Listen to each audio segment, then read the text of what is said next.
From calorie count to portion sizes, we wanted to find out all the differences between Pizza Hut in the US and in India. This is Food Wars.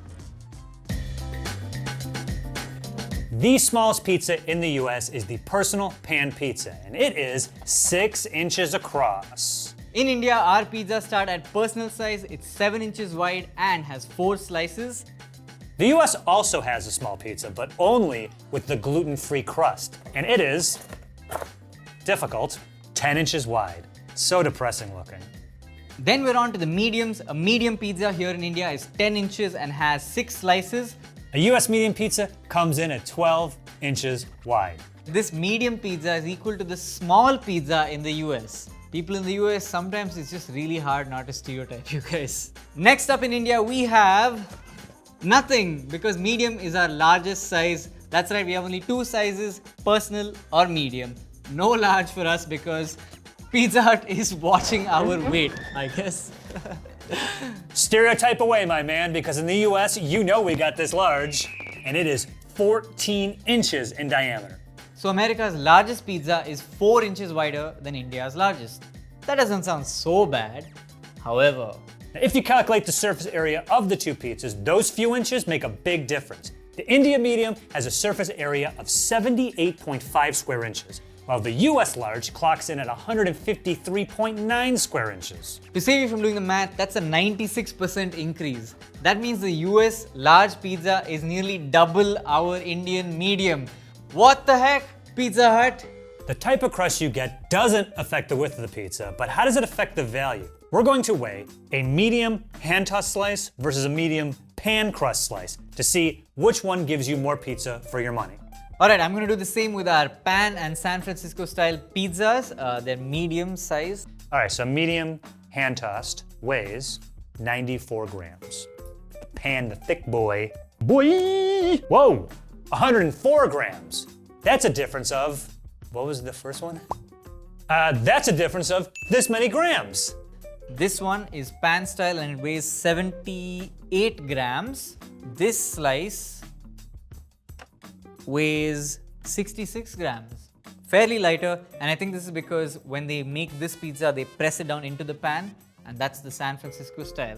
This weighs more, and therefore is more, because it's more bread. You want the cheese and the sauce, you want the fun stuff, right? I don't, you know. Oh boy, this is gonna be trouble.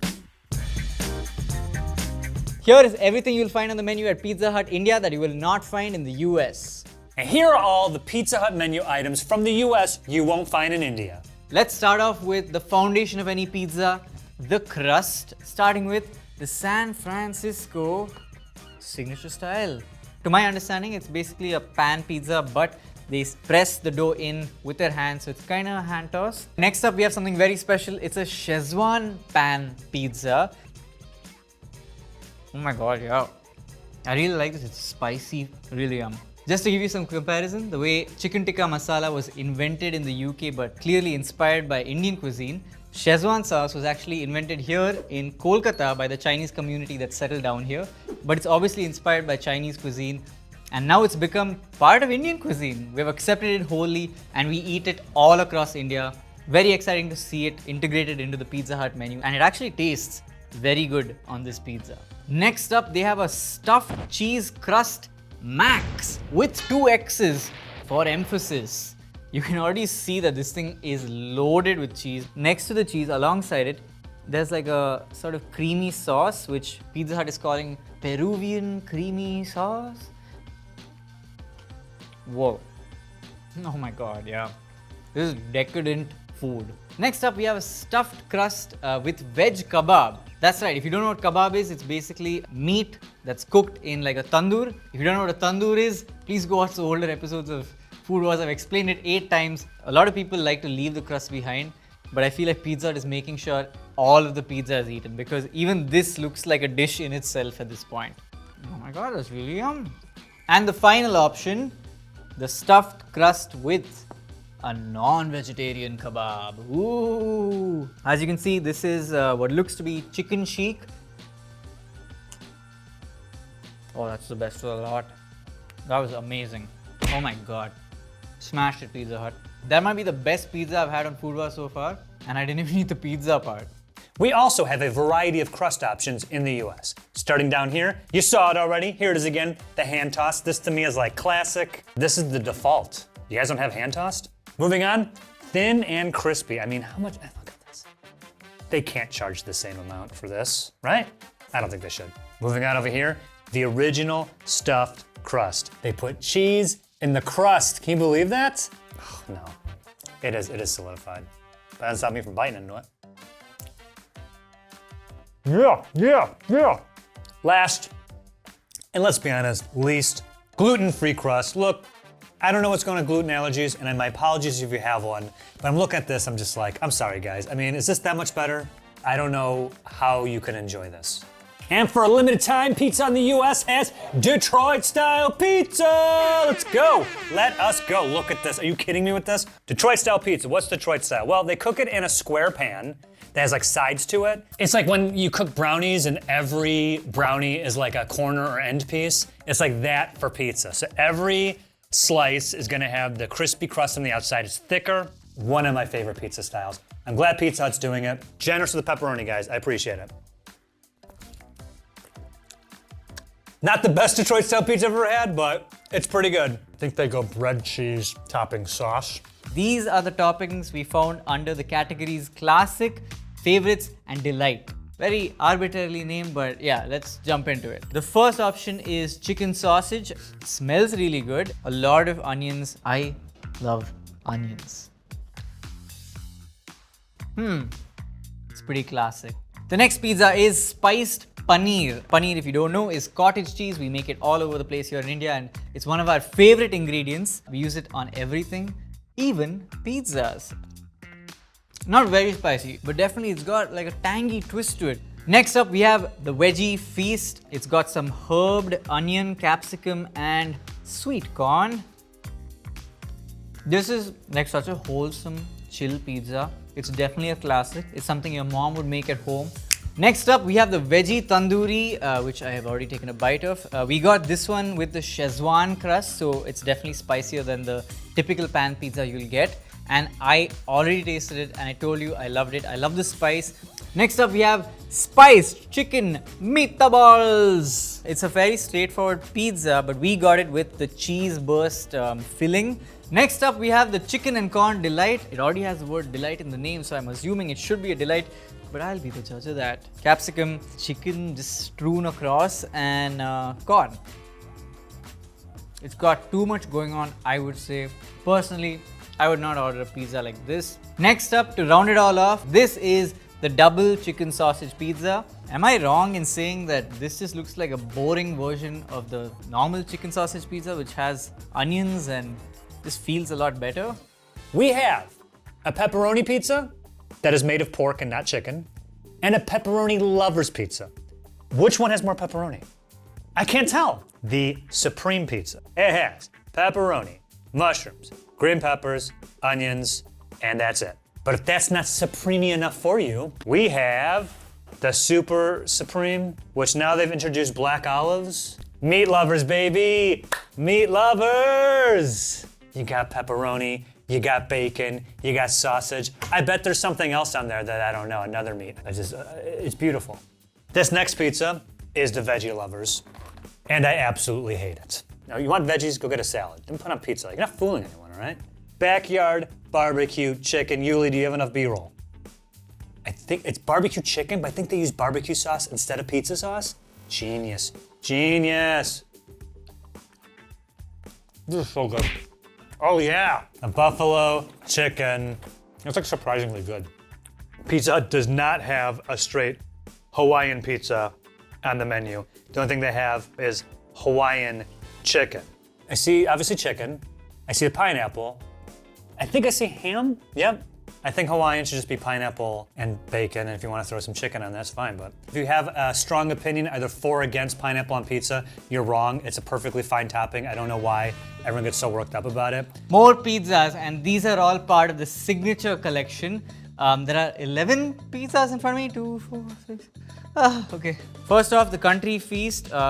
It looks super saucy. It's overloaded with vegetables. There's mushrooms, capsicum, onions, sweet corn, roasted peppers, everything that you want on a country themed pizza. Alright, next up we have tandoori paneer. If you remember in the previous categories we had spiced paneer.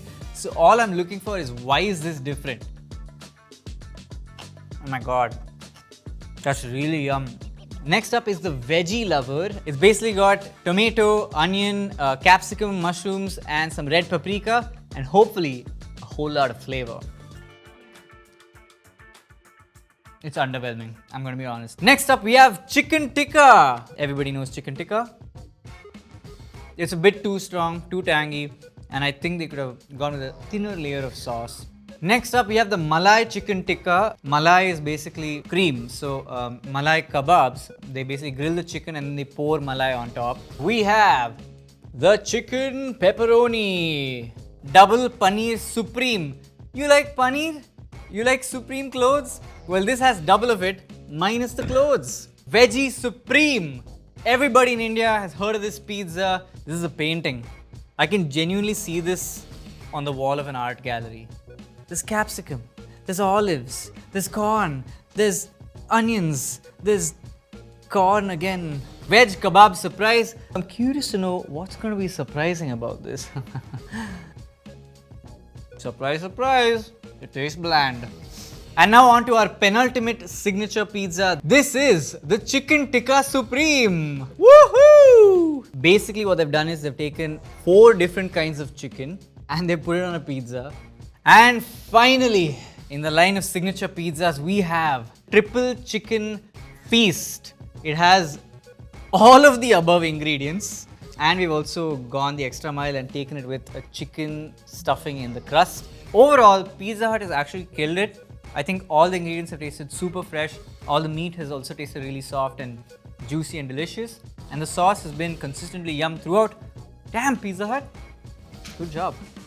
As mentioned before, we currently have a Detroit-style pizza at the US Pizza Hut. This is what it looks like. 2 slices are missing. I skipped lunch and breakfast, to be honest. For those of you outside of the United States, Detroit is a city in Michigan. They have their own style of pizza. I really enjoy it. You can also get it as a supreme Detroit style and a meaty deluxe Detroit style. And I didn't get them because it all looks exactly like this. One fun option on the Pizza Hut India menu is their new range of Momo Mia pizzas, which are pan pizzas with momos baked into the crust.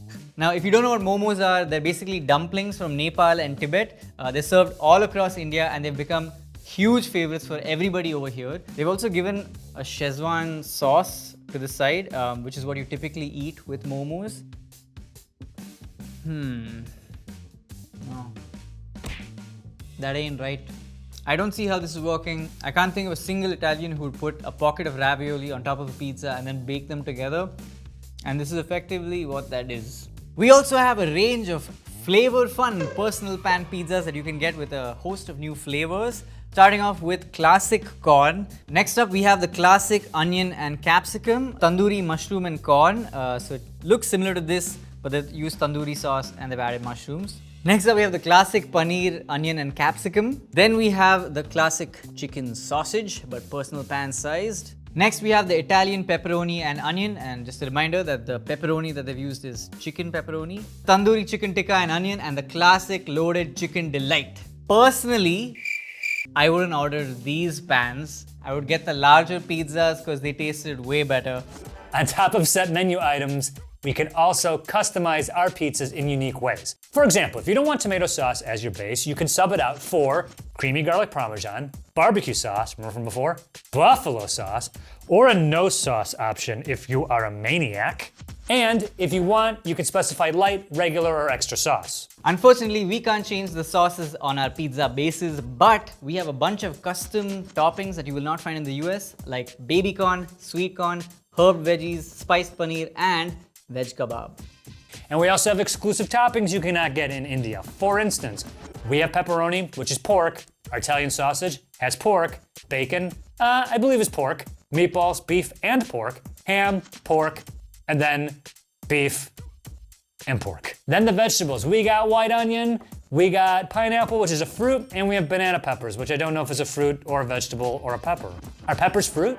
Whenever we have the option of customizations on Food Wars, we like to combine all of our exclusive ingredients to make an India-only pizza. So this pizza has a Szechuan base with baby corn, veg kebab, spiced paneer, and herb veggies. It looks pretty gnarly, I'm not going to lie, but let's see how it tastes. I can see why Pizza Hut didn't put this officially on their menu, because maybe the ingredients don't go that well together. But hey, this is an India-only Pizza Hut pizza, and that means something. And of course, we had to create our own US-only pizza. So, the thin, crispy base, creamy garlic parmesan sauce, beef, bacon, white onion, and everyone's favorite vegetable, banana peppers. This looks like a cartoon pizza. Oh. Okay, it's not bad. It's not great, I wouldn't get it. Yeah, it tastes like onion and bacon. Don't get this. Oh. Pizza Hut has a bunch of sides, so let's start off with the breads. First off, we have cheese garlic bread. Then we have spicy supreme cheese garlic bread. It's basically cheese melted on top of a garlic bread baguette. It's got some green chili and some chopped onions. It's very delicious when it's hot. Mexican garlic breadsticks, oregano sprinkled on top, some jalapeno, some chopped olives and onions. It looks really delicious. Creamy garlic breadsticks. And finally, we have garlic breadsticks in a little packet that says garlic breadsticks. The US Pizza Hut only offers regular breadsticks and cheese sticks. So, in fact, the only actual exclusive side that we have in the US is fries. We have a bunch of other sides, including baked cheesy momos veg and baked cheesy momos non-veg. Ooh, that's a potent smell. You know what? It's not half bad. Next up, we have potato poppers, which are pretty much tater tots. We have the indie rock and roll veg and the indie rock and roll non-veg. This is basically a roll, but I like how the wrap is kind of thin.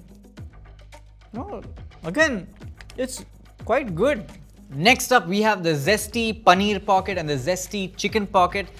These are pretty much like pizza pockets. There's some mint mayo, some normal mayo, some cream cheese, chicken, and jalapenos. We have jalapeno poppers. I imagine they're just filled with cheese and some jalapeno bits. Oh, I did not expect that consistency. And that brings us to an old classic, chicken wings. Spicy baked chicken wings, so I suppose they're a healthier alternative. Wing Street Wings, yes! Both traditional and boneless. You can get them in the following flavors. Lemon pepper, oh, let's go lemon pepper. I usually don't like lemon pepper, but these are pretty good. Ooh, honey barbecue, ugh. These things are like condensation. Ooh, the medium buffalo. Ooh, Cajun style. Just okay. Spicy garlic. What? Naked. That's wings with nothing on it. Why would you do that? I don't know. Buffalo burning hot, 3 flames. This should be your medium. Oh wait. Yeah, okay. Sweet chili. Am I sweating? I feel like I'm sweating. They're all just, You know, I mean, I like wings. Maybe my wing standards are too high. Garlic parmesan. Oh, ho, ho, ho, ho. Oh my God. I mean, the sauce is like pasta sauce. It's really thick. And it's got a lot of flavor to it, but it's just like sitting in the sauce. So either you get a mouthful of sauce or none. And these come in portions of 6, 12, 18, or 36. And next up on the menu, you can also find a range of pastas. Starting with the creamy mushroom. You know what, if I have to listen to this, so will you all. Just get some on the boom mic. Decent pasta for a fast food restaurant. They have a cheesy comfort veg pasta and a cheesy comfort chicken pasta. It's too gooey. We have the spice tomato twist veg pasta and the spice tomato twist non-veg pasta. If you come to Pizza Hut to order pasta, I hope we never cross paths. Nikhil, you have no idea. We absolutely love our carbs in this country. And as you can see, we have bowls and bowls of carbs that we call pasta. You can get 4 exclusive oven-baked pastas at Pasta Hut, at Pizza Hut. I'm not eating any of these. They all taste terrible, all right? The end. You can get a oven-baked chicken Alfredo, don't get this. Or, if you don't like chicken, you can just get cheesy Alfredo. And then, of course, we have the Italian meats pasta, which is pepperoni and Italian sausage. I mean, oh, Italy. Oh, Italy. I'm so sorry. And lastly, the oven-baked veggie pasta. I mean, this is a doorstop. I can't stand the Pizza Hut pasta. I cannot stand it. You see the sauces, you know what time it is. Sauce talk. Starting down here, get yourself blue cheese sauce, then you get ranch. Oh, a garlic sauce. You can have a honey barbecue sauce, a medium buffalo sauce, and a side of marinara, just for dipping your breadsticks, and also the icing, the Cinnabon icing for the Cinnabuns. And there's a note that says, I really want to see Joe dipping some pizza in the frosting and eat it. Give me this.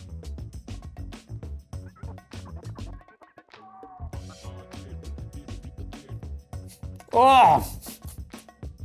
Actually, at first I was like, yuck, but this is kind of good. And now on to dips, your dip. First off, we have tomato ketchup.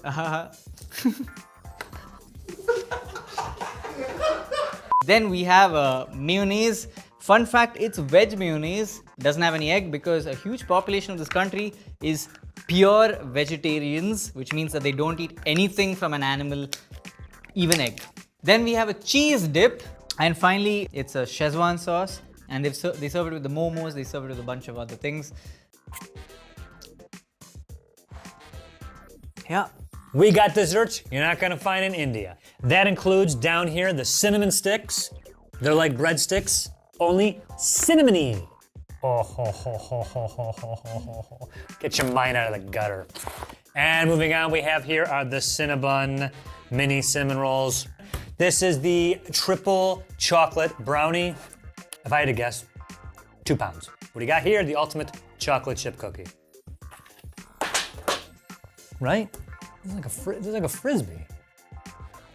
And for all you sweetie pies out there with sweet tooths, here are India's exclusive desserts, starting with a choco lava cake, baby. Ooh, molten. The choco lava cake in Domino's, much better. Next up, you get a whole range of ice creams from Quality Walls, one of India's biggest ice cream manufacturers. You can get a tiny tub of Chocotastic Supreme Sundae. Then you can get a cornetto, a cone, super delicious. And I really love the end of this because it's just a block of chocolate. And I used to fight over this with my friends. Then you get a Magnum. Everybody loves a Magnum. And finally, you can even get a family pack of ice cream. Soda! Last exclusive are, of course, the drinks. Both countries have Pepsi, but the Pizza Hut in the US, you can also get Wild Cherry Pepsi, Orange Crush, Mountain Dew, baby, Sierra Mist, which they didn't have, and Aquafina. Here in Pizza Hut India, our exclusive drink options are Pepsi, 7-Up, Mirinda, and Pepsi Black. They also serve an iced tea at the restaurant, but they don't deliver it, unfortunately. I would have gone for the iced tea. Alright, now let's take a look at Pizza Hut's pricing, particularly some clever marketing tricks they're using to make you believe you're getting more value for money than you actually are. In the US, a medium cheese pizza on the pan crust will cost you $13.49. In India, a medium margarita pizza will cost you 319 rupees, which is currently $3.93 US. That means over here you are paying 11.9 cents per square inch of pizza. While over here in India, you're just paying 4.4 cents per square inch of pizza. That makes the US pizza 170% more expensive. Generally with pizza, the more you buy, the cheaper it gets. A US large has a surface area of 153.9 square inches and costs $15.49. That brings the cost per square inch down to 10 cents, making it 15% cheaper than the medium. Ladies and gentlemen, it's time for Pizza Pop Quiz. Which has the higher surface area? 1 medium pizza or 2 personal pizzas? If you said 2 personal pizzas, congratulations! You're an idiot. Because when it comes to calculating the surface area of a circle, small changes in diameter can create huge differences in surface area. On the Pizza Hut India website, you can get a combo offer of 2 personal pan pizzas for Rs 279. However, a medium pizza costs pretty much the same. But I guess if you want 2 different flavors of pizza, it makes sense to go with the combo. In this medium cheese pan crust pizza, it has 1,940 calories, 79 grams of total fat, 33 grams of saturated fat, 224 grams of carbs, and the sodium, oh boy, 3,480 milligrams. A medium margherita pizza in India will cost you 1,377 calories, total fat 40.29 grams, of which saturates are 14.7 grams, carbohydrates 192 grams, and 2,717 milligrams of sodium. Yikes. Now the American stats look a lot worse, but I do want to point out that our medium is much larger than India's. So if you break it down per square inch, you'll see that the US version does have more fat and more saturated fat, but India's pizza actually contains more calories, carbs, and sodium. But what about the most calorific item on the Indian menu? If you really want to mess up your day, you have to order the medium wedge surprise kebab pizza with wedge kebab stuffed crust. A whole one of these pizzas will contain 2,673 calories. That's 133.65% of your daily caloric intake allowance. Oh my god. Okay, the calories are high, but the sodium is even higher. There is 6,344 milligrams of sodium in here, which is 275% of your daily recommended allowance. What about the most calorific pizza in the US, you ask? Well, that would be a large pan crusted meat lovers, which this isn't. So imagine it bigger and thicker. Okay, an entire one of these contains a whopping 3,570 calories. It's 178% in your daily allowance. And the sodium is even worse than that of India's. There's 7,150 milligrams of sodium in here. That is 298% your daily recommended amount. From calorie count to portion sizes, we wanted to find out all the differences between Dunkin' Donuts in India and in the US. This is Food Wars. Here in the US, you can get your donuts in 1, 6, or a half dozen, or 12, aka a dozen. Don't put that in there. Here in India, you can get your donuts in packs of 1, 3, or 6. 1 US sticky glazed donuts. Indian glazed donut, It weighs 49 grams. 59 grams. In the US, we have 4 sizes of hot coffee. The small, the medium, the large, which unfortunately they forgot, Dunkin, and the extra large. Here in India, our filter coffee comes in one size, this one. If you're wondering what filter coffee is, it's one of the most popular drinks here in India. It's made by taking a decoction of coffee, mixing it with sweetened milk, and typically when they're preparing it, they pour it from a huge height to create this froth. It's super delicious and it's very strong. It'll wake you right up in the morning. As for our other drinks, they come in 2 sizes, either medium or large. This is an Americano. Let's wait to see how much we got. I might have to go to the bathroom after this. 10.14 fluid ounces. If that's not enough for you, Dunkin's in the US also has a box of Joe, which contains 100 ounces of hot coffee. And good. Oh yeah. Oh yeah. This should be the extra large. In the US, we only have 3 iced coffee sizes: the small, the medium, and the large. No extra large, but they did remember the large iced coffee, so thanks, Dunkin. So the Dunkin' India website says that they serve an iced Americano, but we asked 3 outlets here in Bengaluru and they said no iced Americano. We even asked them, hey, can you put some ice in our Americano? They said no. So if you really must have an Americano that's iced from Dunkin', you have to take your own ice and go there. So what's the large? It's supposed to be 32. I mean, I think it's. Yeah, the cup says 32. It's supposed to be 32. Yuli, zoom in on that and shame this business. 32? This is everything that you'll find on the menu at Dunkin' Donuts India that you will not find in the US. Here is everything you can get in a US Dunkin' Donuts you can't get in India. Let's start off with this one. It is called Choco Villa. And I think it's called that because there's a little triangle of chocolate which looks like those houses we used to draw as kids. Oh my god. Yum! It's filled with my favorite donut filling ever, which is Bavarian cream. Choco almond. It's okay. It's filled with the Bavarian cream again. With the cream, unreal.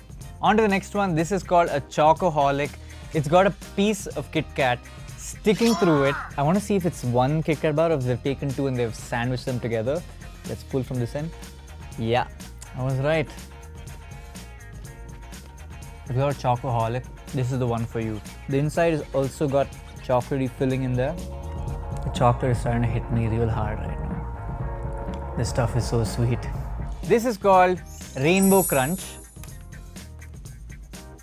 Oh, there's strawberry frosting on top. So this has a strawberry taste. It's okay.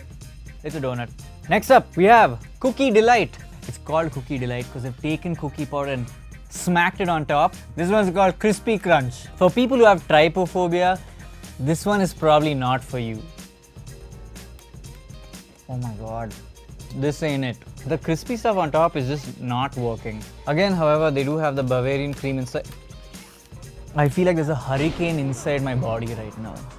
Next up, we have a donut called the Gemmy. My fellow Indians will recognize that there are gems on top. This is one of the most nostalgic chocolates here in India, and I've eaten them since I was a kid. Super yum.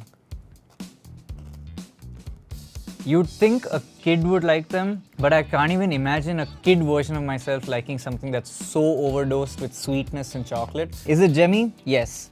Too Gemmy? Also yes. I'd avoid. So I thought this was all the exclusive signatures, but I've been told that there are two more. And let's start off with this one. It's called Choco Pop. It's got chocolate on top, chocolate sprinkles, chocolate wavy lime things, and it's filled with chocolate. It's very sweet.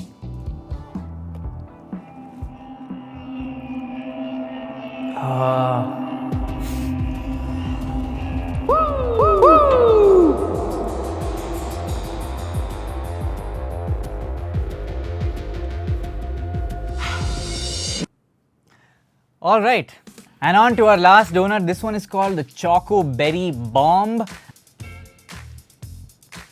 That's actually quite nice. It has definitely cut the sweetness that I've experienced. There's like some berry jam inside, which is kind of tart and nice.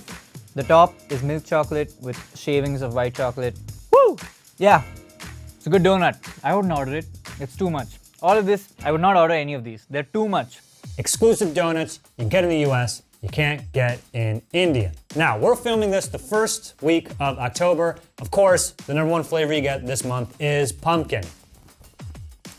So pumpkin. Yeah, this tastes just like pumpkin pie. Also, you can get yourself a glazed blueberry donut. See? Look at that. Glaze on top, blueberry dough on the inside. Also delicious. Love it. Glazed chocolate. Figured this was everywhere, right? So good. Ooh, Boston cream. The Ben Affleck of donuts. Looks like a regular donut, doesn't it, everyone in India? But the prize is cream on the inside.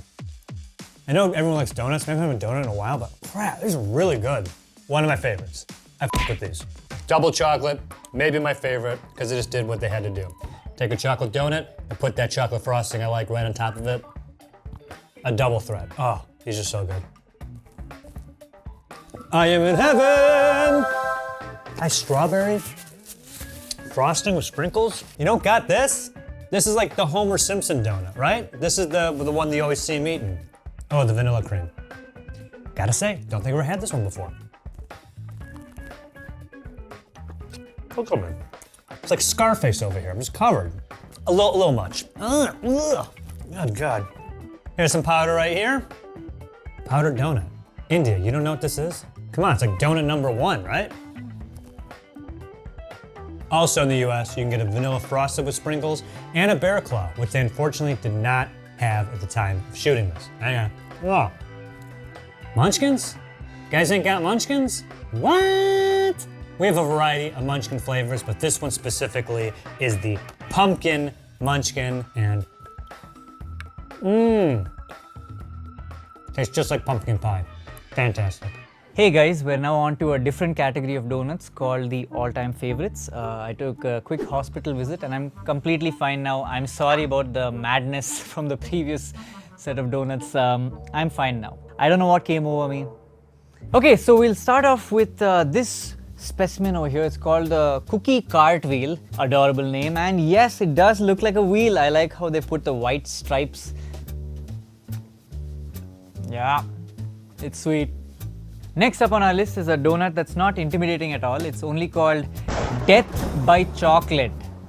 Will this kill me? Probably not. But will this kill me from diabetes if I eat too much? Absolutely. And for that reason, it's a win in my book. If you thought Death by Chocolate was scary, this is Alive by Chocolate.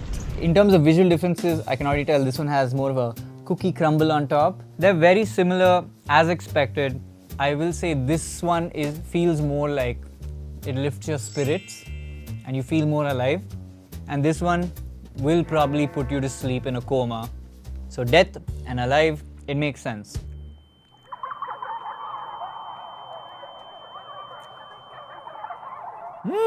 Whoa! On to the next one, we have something called Very Very Strawberry. Vanilla frosting on top, it's got some pink streaks and it looks to be stuffed with strawberry jam, which sounds amazing, especially after all this chocolate overdose. It's sweet. Oh my god. It's nice though. Alright, it's time for our final donut, and this one is a bit of a boss battle. So this is a donut eclair. It's called the Breakup Party Eclair. I guess because if you go through a breakup, this is what you end up eating. So the first few bites were quite nice. They weren't as sweet and they didn't feel as rich. But I realized most of the chocolate is kind of centered towards the center of the eclair, and so it's a lot more decadent the closer you get.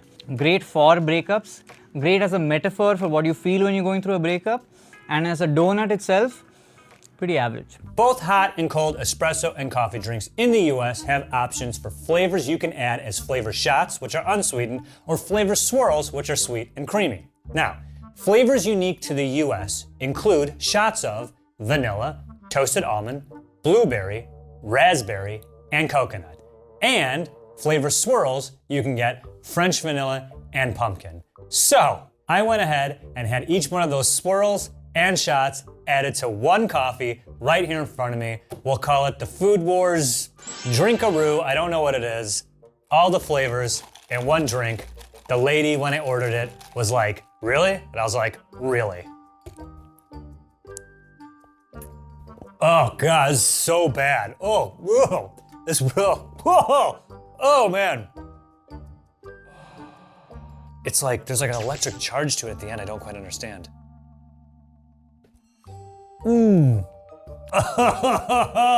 This is poison, don't get it. Alright, it's time for drinks. Let's start off with the cold options that we have here at Dunkin India. The first one is a classic lemonade.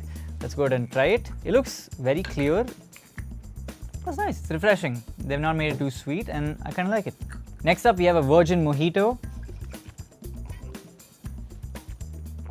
I don't see why somebody would go to Dunkin' Donuts, get a donut, and then a virgin mojito on the side. Quick point to make, you can get them in a small bottle or you can even get them in larger options. Next up, we have two flavors of iced tea. We have lemon and peach. I'm gonna try the peach. If I had to pick one of these, this is the one I'd go for. Exclusive hot drinks here in the US, we have these three. The first one is like a specific coffee blend at Dunkin' called Dunkin' Midnights. Oh wow, that's power. That's strong. Wow, it's like really strong. I kind of love it. Moving on, you can get yourself a chai latte. India doesn't have chai lattes. What's going on, guys? Yeah, it's really good. And of course, a matcha latte. No, not matcha. I hate matcha. That's the green one, right? Beverages that taste like lawn clippings. Ugh, I hate it. All right, it's now time for our milk-based cold beverages here in India. We have a range of frappes, some iced shaken coffees. Let's start with the frappes: coffee, caramel, and hazelnut. And they have a seasonal flavor, which is Alfonso mango. If you've not heard of the Alfonso variety of mangoes, it grows all over here in India, and it is the king of mangoes. You have to try it if you get a chance. I'm going to start off with this one because I love mango flavored anything. It's not bad. Next up, we have some shaken iced coffees in 3 flavors: caramel, classic, and hazelnut. Also, the classic flavored shaken iced coffee, it's not as sweet. And I want to put this one on a pedestal. Thank you. Okay, next up, they also sell a iced mocha and an iced latte. It's time for the chocolate milkshake, and can I just say, it looks decadent. It's quite thick. It's kind of grainy. Like, you can taste the graininess of the chocolate, which I like, but I don't know if some people might not like that. Some people might like really smooth chocolate milkshakes. Okay, so if you're traveling to India and you must eat at Dunkin, I would recommend you have the Alfonso mango frappe if it's in season. But I would also say, don't go to Dunkin, go to any juice shop. You find them all across India, and they take fresh mangoes and they'll make you a mango milkshake that will blow your mind. They'll put actual pieces of Alfonso pulp in there, and you'll chew on it while you drink your milkshake. God sends. So they made these 2 hours ago. I'm sorry. Assume they don't look like this. Anyway, we have these cold drinks in the US. They're called refreshers. They're actually pretty good, surprisingly. Starting down here, we have the strawberry dragon fruit. I am such a child. It's spelled STRAWDRGNFRT, and all I could think of was dragon fart. Well, that's actually pretty good. Peach passion fruit. FRT. I keep thinking fart. I'm such a child. Whoa! Ah! What the hell? I think all the syrup went to the bottom. It's way stronger than it should be. Yeah, because up top it's really weak. Somewhere in between there's a good sip, but I didn't find it. Anyway, all right. Peach passion fruit coconut. Yeah. Oh, but is that cool? Does that work? Okay. No. Oh, gross. Yeah, the coconut ones are bad. Keeping it up on the cool drinks, you get yourself a frozen coffee, a frozen matcha latte, a frozen chocolate, and of course, the cooladas. Wait, frozen hot chocolate? Isn't that just chocolate milk? Oh man, that is strong. That is a milkshake. Yo! It's not terrible. The flavor is very strong. This is apparently a blue raspberry. I think they have other flavors, but once upon a time, I worked at a movie theater. Yes, really. But we figured out a way to get into the syrup box, because Fountain Drinks had syrup and soda water at the same time and mixes right when you pour it in. It was like a really dark color, and we dared each other to drink it. I remember it was so powerful, I thought I was gonna throw up, and I'd never experienced anything like that powerful flavored until today. Surprise, surprise, Dunkin' Donuts also serves chai. So you have 2 flavors. This is ginger chai, and we have elaichi chai. Elaichi is cardamom. Ginger in Hindi is adrak, and it's just such a beautiful word to say. Oh my god, adrak ki chai. Oof, they've gone heavy on the ginger for sure. As advertised, these do taste like elaichi, which is cardamom, and ginger. Yeah, they don't quite have the soul of a chai that you get on the roadside. But I really love how Dunkin' has tried to do this. Makes you feel a little bit more at home. So thank you, Dunkin'. Sandwiches and wraps and bagels and breakfast stuff. Oh my. Get a good look, India. We have a huge selection of non-donut-y breakfast sandwiches. Variety stuff you can get. Oh man, I hit a wall and I apologize. And I'm back. You can get yourself maple sugar bacon breakfast sandwich. We have these wake up wraps, and wake up wraps are, I don't know, really phoned in breakfast tacos. I don't know how else to describe it. It's a tortilla. They put the stuff they already had for the other sandwiches in there. They fold it over. I'll just grab one. You can get yourself one. And oh man, this thing is like, hey, everyone watching this video in the comments, let me know. I show you this, and then when I open it, Are you more likely to eat this or less likely? Let me know in the comments. Dunkin', nobody wants these. You can get yourself a tomato pesto grilled cheese. Pesto's fine and all, but when something has pesto on it, you don't realize it. Doesn't just look like look at this green. Does that look like, would you go, oh, it's pesto? Or would you be like, oh, I think it's moldy? You also got the grilled cheese. Oh. Then you get yourself the sourdough breakfast sandwich. Yo, these things solidified, probably edible a few hours ago. I'll take a bite of this. Sausage, egg, and cheese. Yeah, not bad. Bacon, egg, and cheese. Somewhere encased in this melted cheese is bacon, I assure you. There's also a turkey sausage, egg, and cheese somewhere. Oh, you can also get bagels at your Dunkin' Donuts. Why? I don't know. But you can get bagels plain, cinnamon raisin, multigrain, sesame seed, and this one, everything. And you get yourself some cream cheeses, including garden veggie, strawberry, and plain. Also, you can get an avocado spread, which they did not include. Dunkin'! India, you're not gonna believe this. Our Dunkin' Donuts, you can get a side of something called snackin' bacon. What's snackin' bacon, you ask? It is a bag of bacon. Bagel minis. You can get plain and everything bagels. Here's one right now. I think these have cream cheese inside of them. Yeah. I don't think I've ever had one of these before. That's not a bad idea. Not bad, guys. Also in the US, you can order hash browns. Now at Dunkin' Donuts, apparently, you can get these, what are we calling these? Omelet bites? You get bacon, egg, and cheese, or egg white and veggie. Come on. This is straight taken from Starbucks, right?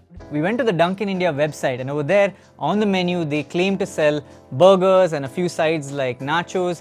However, we went to the outlets and the manager said that they're phasing out all savory food in Dunkin' nationally. But he was kind enough to make us one single non-veg burger just so that we get to taste what it would have been like. It has a whole chicken piece in there, which is already kind of nice. Some onions, looks like tandoori mayo, and the bun looks pretty tasty. Oh my god, that's actually really good. I've done many episodes of Food Wars, tasted many burgers from restaurants that are literally burger joints, and this literally rivals those burgers. This is pretty good. What's happening, Dunkin'? Okay, so the fact is that Dunkin' has actually scaled down massively here in India. In Bangalore, where we're filming, there used to be 20 Dunkin' Donut outlets. Now there are only 3. So rumor has it that Dunkin' might be phasing out of India in general, and the decision is going to be made in the coming weeks. So maybe this video is the last remaining legacy of Dunkin' in India, and this is probably the last burger that is ever eaten. Oh dude, this might be the... Guys, this might be the last burger ever consumed from Dunkin' Donuts here in India. Okay, let's talk price. This large Americano is rupees 139, which is currently 1.71 US dollars. But keep in mind, at the time that we're filming this, the Indian rupee is at an all-time low. So hopefully things will get better and this won't cost so much. That same drink in the US is $3.69, or 293.44 rupees. That's a 63.9% increase in price. Okay, so the biggest menu item that we have here in India is our box of 6. Now you can get 2 categories. You can get classic donuts, which are a lot simpler and it'll cost you rupees 399. Or you can get the favorites donuts, which we have here, which are a lot more extravagant and will cost you rupees 499, which amounts to USD 6.12 right now. If you want 12 donuts, you need to get 2 boxes of 6, which will cost you rupees 998.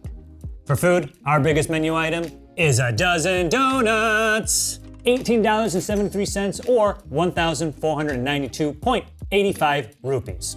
Thank you. Our biggest drink is the box of Joe Avella. It's the most expensive single menu item, $27.48 or 2,190.25 rupees. Now in India, we have something called a vada, which is pretty much a donut, but it's savory and it's fried. And I want to say that those cost around 20 rupees, while this original glazed that I've bitten into a few times costs 85 rupees. So it's important to note this price difference, and people here will definitely think about that before buying something like this. Nikhil, stop eating the props. Okay, so Dunkin' Donuts India has not released any of their nutritional info out for the public, and they've not gotten back to us when we asked them for information as of now. However, I can confirm that one donut is probably less nutritious than one salad. Let's talk about Dunkin' US nutrition, starting with the glazed donut. In the US, it has 360 calories, 22 grams of fat, 10 grams of saturated fat, 420 milligrams of sodium, 420, 39 grams of carbs, and 18 grams of sugar. And let's compare that donut to this one, the Boston Cream. In the USA, a Boston Cream is 270 calories, 11 grams of fat, 320 milligrams of sodium, 39 grams of carbs, and 18 grams of sugar. A Dunkin' Donuts large iced Dunkin' dark roast coffee with cream and sugar in the US is 260 calories, 12 grams of fat, and 37 grams of carbs. Now, assuming that the iced coffee is the same in the US and India, getting a large iced coffee with cream and sugar and both the glazed and a Boston Cream donut is 890 calories. That's 35.6% of your daily calorie intake. Yo! Again, Dunkin' Donuts has not released any of their ingredients to the public. However, there is one huge difference between the US and Indian donuts, and that is that the Indian donuts are all eggless. This is because a huge percentage of Indians are vegetarian, especially Hindus, and so they even consider eating egg as non-veg food. And so, yeah, most fast food restaurants have decided to not use egg in any of their foods to make it more accessible to a larger part of India. But the US does have it on its site, so I will share with you the ingredients right now. First up, the coffee. Regardless if you're getting it hot or cold, if you get it black, it's going to be 100% Arabica coffee. Nice. Now, if you want to add cream and sugar to it, then you are adding milk, cream, disodium phosphate as a stabilizer, sodium citrate as a stabilizer, and sugar. If you're going to be adding flavor to your coffee drink, one flavor you can get in both India and the US is caramel. And in the US, our caramel flavor is made up of all this. In the US, our standard glazed donut is made up of all of these things. You think that's a lot? Here's everything in our Boston Cream donuts. Yikes! That's a lot of words. From calorie count to portion sizes, we wanted to find out all the differences between Nandos in the UK and India. This is Food Wars. If you're ordering chicken for one person, it comes in 3 sizes at a UK Nandos. As a quarter chicken, as a half chicken, or as a whole chicken. Chicken for one person here in Nandos India comes in the form of a quarter chicken, which is 1 piece, or a half chicken, which is 2 pieces. You can also get a whole chicken, but it only comes in the form of a sharing platter, the largest of which is a jumbo platter, 2 whole chickens and 5 large sides. I'm excited to eat this, but all I need now is friends. So, hit me up. The largest item in the UK is the family platter. It comes with 2 whole chickens as well as 5 large sides. Family of 1. I could eat this. What about some other things from the Nandos menu? Well, in the UK, you can get a grilled chicken burger in 2 sizes, as a single or as a double. Nandos India also sells chicken burgers and offers customers the option to double their chicken. So you can get a single chicken burger or double it to a double chicken burger. Nandos India serves chicken wings, but only in 1 size, a pack of 4. Wings from a UK Nandos come in 4 portion sizes, as a 3-piece, as a 5-piece, as a 10-piece, and a 15-piece. It's really weird being the country with the biggest sizes for a change. Joe, I miss you. Now, the classic side for any order of Nandos in the UK is a side of peri-peri chips. I'm allowed to call them chips, not fries, because Joe is not in this video. In the UK, these come in 2 sizes, regular and large. Here in Nandos India, they're advertised not as chips, but as fries, because that's what they are, Harry. You weirdo. I'm going to weigh them. You get them in 2 sizes, either regular or large. Let me weigh the regular. It's 100 grams on the dot. Nice. Next. 418 grams. No, 408 grams. 175 grams in the large. I don't know how to read. Here is everything on the menu at a UK Nandos that you won't find in India. This is everything you'll find on the menu at Nandos India that you will not find in the UK. We'll start with the chicken. Now, when you order chicken at Nandos, they'll ask you to pick a spice level. We have quite a few of these, most of which are shared with India except for 2. Firstly, we have pimenta spice. I think this is limited edition and it sits somewhere between medium and hot on the spice scale. And our other exclusive spice is peri tema. As the name suggests, this is quite a mild, tame spice. It's somewhere between mild and basically plain chicken. I think it's a slightly sweeter glaze than you might find on the regular peri-peri spice. Here in India, we just get our chicken in the classic scale of plain, lemon and herb, mild, hot, and extra hot. I'm willing to bet that our extra hot blows the UK extra hot out of the water. You see this tongue? This tongue can take spice. Oh my god, is this some kind of joke? It's like tickling me, it's teasing me with spice. This is child's play. I will say I love how the UK Nandos has 2 extra flavors. I wish India Nandos experimented more. We're in India, dude. There are so many spices. But what we lack in spices, we make up for in mains. Number 1, creamy cashew chicken with spicy rice. Damn good.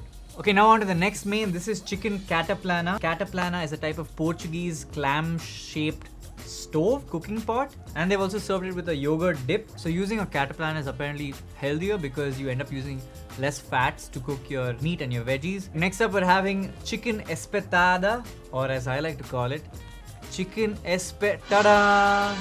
I've been fired from this show 16 times this season. I imagine they take the pieces of chicken, put them on skewers, put the marinade. So Nandos is a Portuguese-inspired South African restaurant. So most of the recipes are things that were developed by Portuguese explorers when they were in South Africa. We also have a lot of cuisine that's inspired by our former colonial overlords back in Portugal. In fact, Goa, which is our smallest state here in India, was where the Portuguese first settled, and so a lot of the cuisine is derived and inspired by Portuguese cuisine. We have a couple of chicken mains of our own, starting with boneless thighs. These come in orders of 4, and you can get them in any of the standard Nando's spice levels.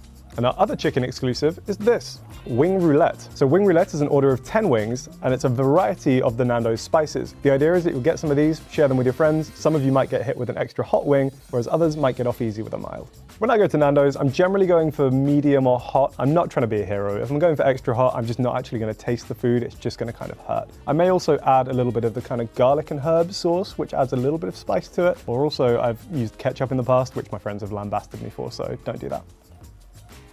Good chicken though. We also have some meal deals. These are more affordable options and you will not find them in the UK. Let's start off with the first one, which is pulled chicken sliders. Oh my god. This is like gourmet dining. I think I would need to eat 3 of these to feel considerably full. Unfortunately, they only give you 2. Next up is a pulled chicken burger. Oh my motherload of chicken. That is a lot of pulled chicken. It needs a sauce. Did I just eat a part that doesn't have sauce? Next up, we have chicken tigela, which is basically grilled chicken, some corn, some roasted veggies, and tomato. And this is served with some spicy rice. They've also given like a bunch of veggies. Nando's is really trying to get our vitamins in. But take a look at the tigela itself. It's got a bed of rice underneath, but on top there's some pulled chicken, a lot of grilled onions, and a lot of finely chopped capsicum. Next up, you have the option of a pulled chicken wrap. I mean, it looks like a wrap. Or you can also get a pulled chicken pita. Damn, this looks like a doner kebab. I guess the true test of whether Nando's is putting a lot of effort into their food is whether their wraps and their pita taste good. Let's go. Miles better than any other fast food restaurant. Alongside those, you can get a tub of veggies. So next up is chicken skewers for a kebab eating nation. Good job, Nando's. You get these along with some pita bread and a couple of salsas. You get a yogurt sauce and some salsa. Next up, we have Portuguese chicken and gravy. And if you can't tell from my face, I'm having a great time. Ooh, boy! Look at that. It looks like there's tadka on top, dude. Oh my god. What is a tadka, you ask? Basically, it's the best way to finish off a curry here in India. We take oil, heat it, add some spices in there, temper them, and then pour them over our curry. And our final meal deal dish is saucy chicken strips in spicy rice. I'm not gonna lie, this one looks like the most boring option out of everything here. Let's look at some of the burgers and wraps from Nando's. In the UK, we have a couple of exclusive options. Firstly, we have the Sunset Burger. If I had to hazard a guess as to why this was called the Sunset Burger, it might be because you kind of get a sunset yellow, orange, red effect going with the cheese, the chicken, and the chutney, which looks very pretty. I haven't had this before. I wouldn't normally order it at Nando's, but it's actually very, very good. The bun is slightly different to the regular burger buns that we get. It's a little bit more kind of spongy and pillowy. And that chutney stuff is delicious. Very sweet, a little bit smoky. Then we also have the Fino Pita. I really love the packaging of this. It's great for delivery. You just tear straight through the middle, not like that. And then pop that off. You have a nicely preserved upright pita. Now on a Fino Pita, you get chicken thighs, you get some salad, you get peronaise, you get halloumi, and I think there's also some caramelized onions in there as well. I'll be honest, if I'm going to Nando's, this is what I'm getting. It's kind of got all my favorite Nando's things in one little package. They took it off the menu for the pandemic. They've recently brought it back, which I am thrilled about because I missed it dearly. The cheeky Nando's levels, off the charts right now. We have a couple of exclusive burgers and wrap flavors of our own, starting with the chicken Caesar salad wrap. I kind of like that packaging. Let's see how this tastes. That is a messed up way to eat a wrap. Eat it from the top, not from the side, please, Nikhil. Wow. Next up is the peri cheeseburger, which also comes as a wrap or in pita form. Look at the juices dripping off this thing, man. That's what I'm talking about. This flavor has just taken India by storm in the past few decades. It's part of the trifecta of ingredients that are red velvet, matcha and peri peri that people just love to put into every menu over here. Peri peri, if you don't know, is a spice mix that was discovered by Portuguese explorers when they were settling/pillaging South African countries like South Africa and Mozambique. On the subject of foreigners coming to a place and taking things from it, I would like to formally apologise to India from the UK. Feel free to come and take your stuff back from the British Museum whenever's convenient. I feel like most Indians identify peri peri as the little packets of peri peri you get at McDonald's and you pour them into your fries and shake them to get peri peri fries. I feel like when they come to Nando's, they might find it not spicy enough. If you don't eat meat, Nando's is actually pretty good for vegetarian and vegan options in the UK. First up, we have the Great Imitator wrap. It doesn't look very appealing right now, however, the Great Imitator is Nando's version of fake chicken. I think it's made with pea protein, and by all accounts, I've heard it's pretty good. Then we have the Beanie Burger. As the name would suggest, it's a bean patty. Also comes with, I believe, an egg-free mayo, some salad as well. Then we have a spiced chickpea burger. It's kind of similar to the Beanie Burger, however, once again, as the name would suggest, the patty is predominantly made of chickpeas. This one actually mirrors the Sunset Burger a little more because it's got the same bun and also has some of that red pepper chutney. And then finally, we have a portobello mushroom and halloumi pita. It's a pita bread with a big portobello mushroom inside, as well as some salad, some halloumi, and more of that red pepper chutney.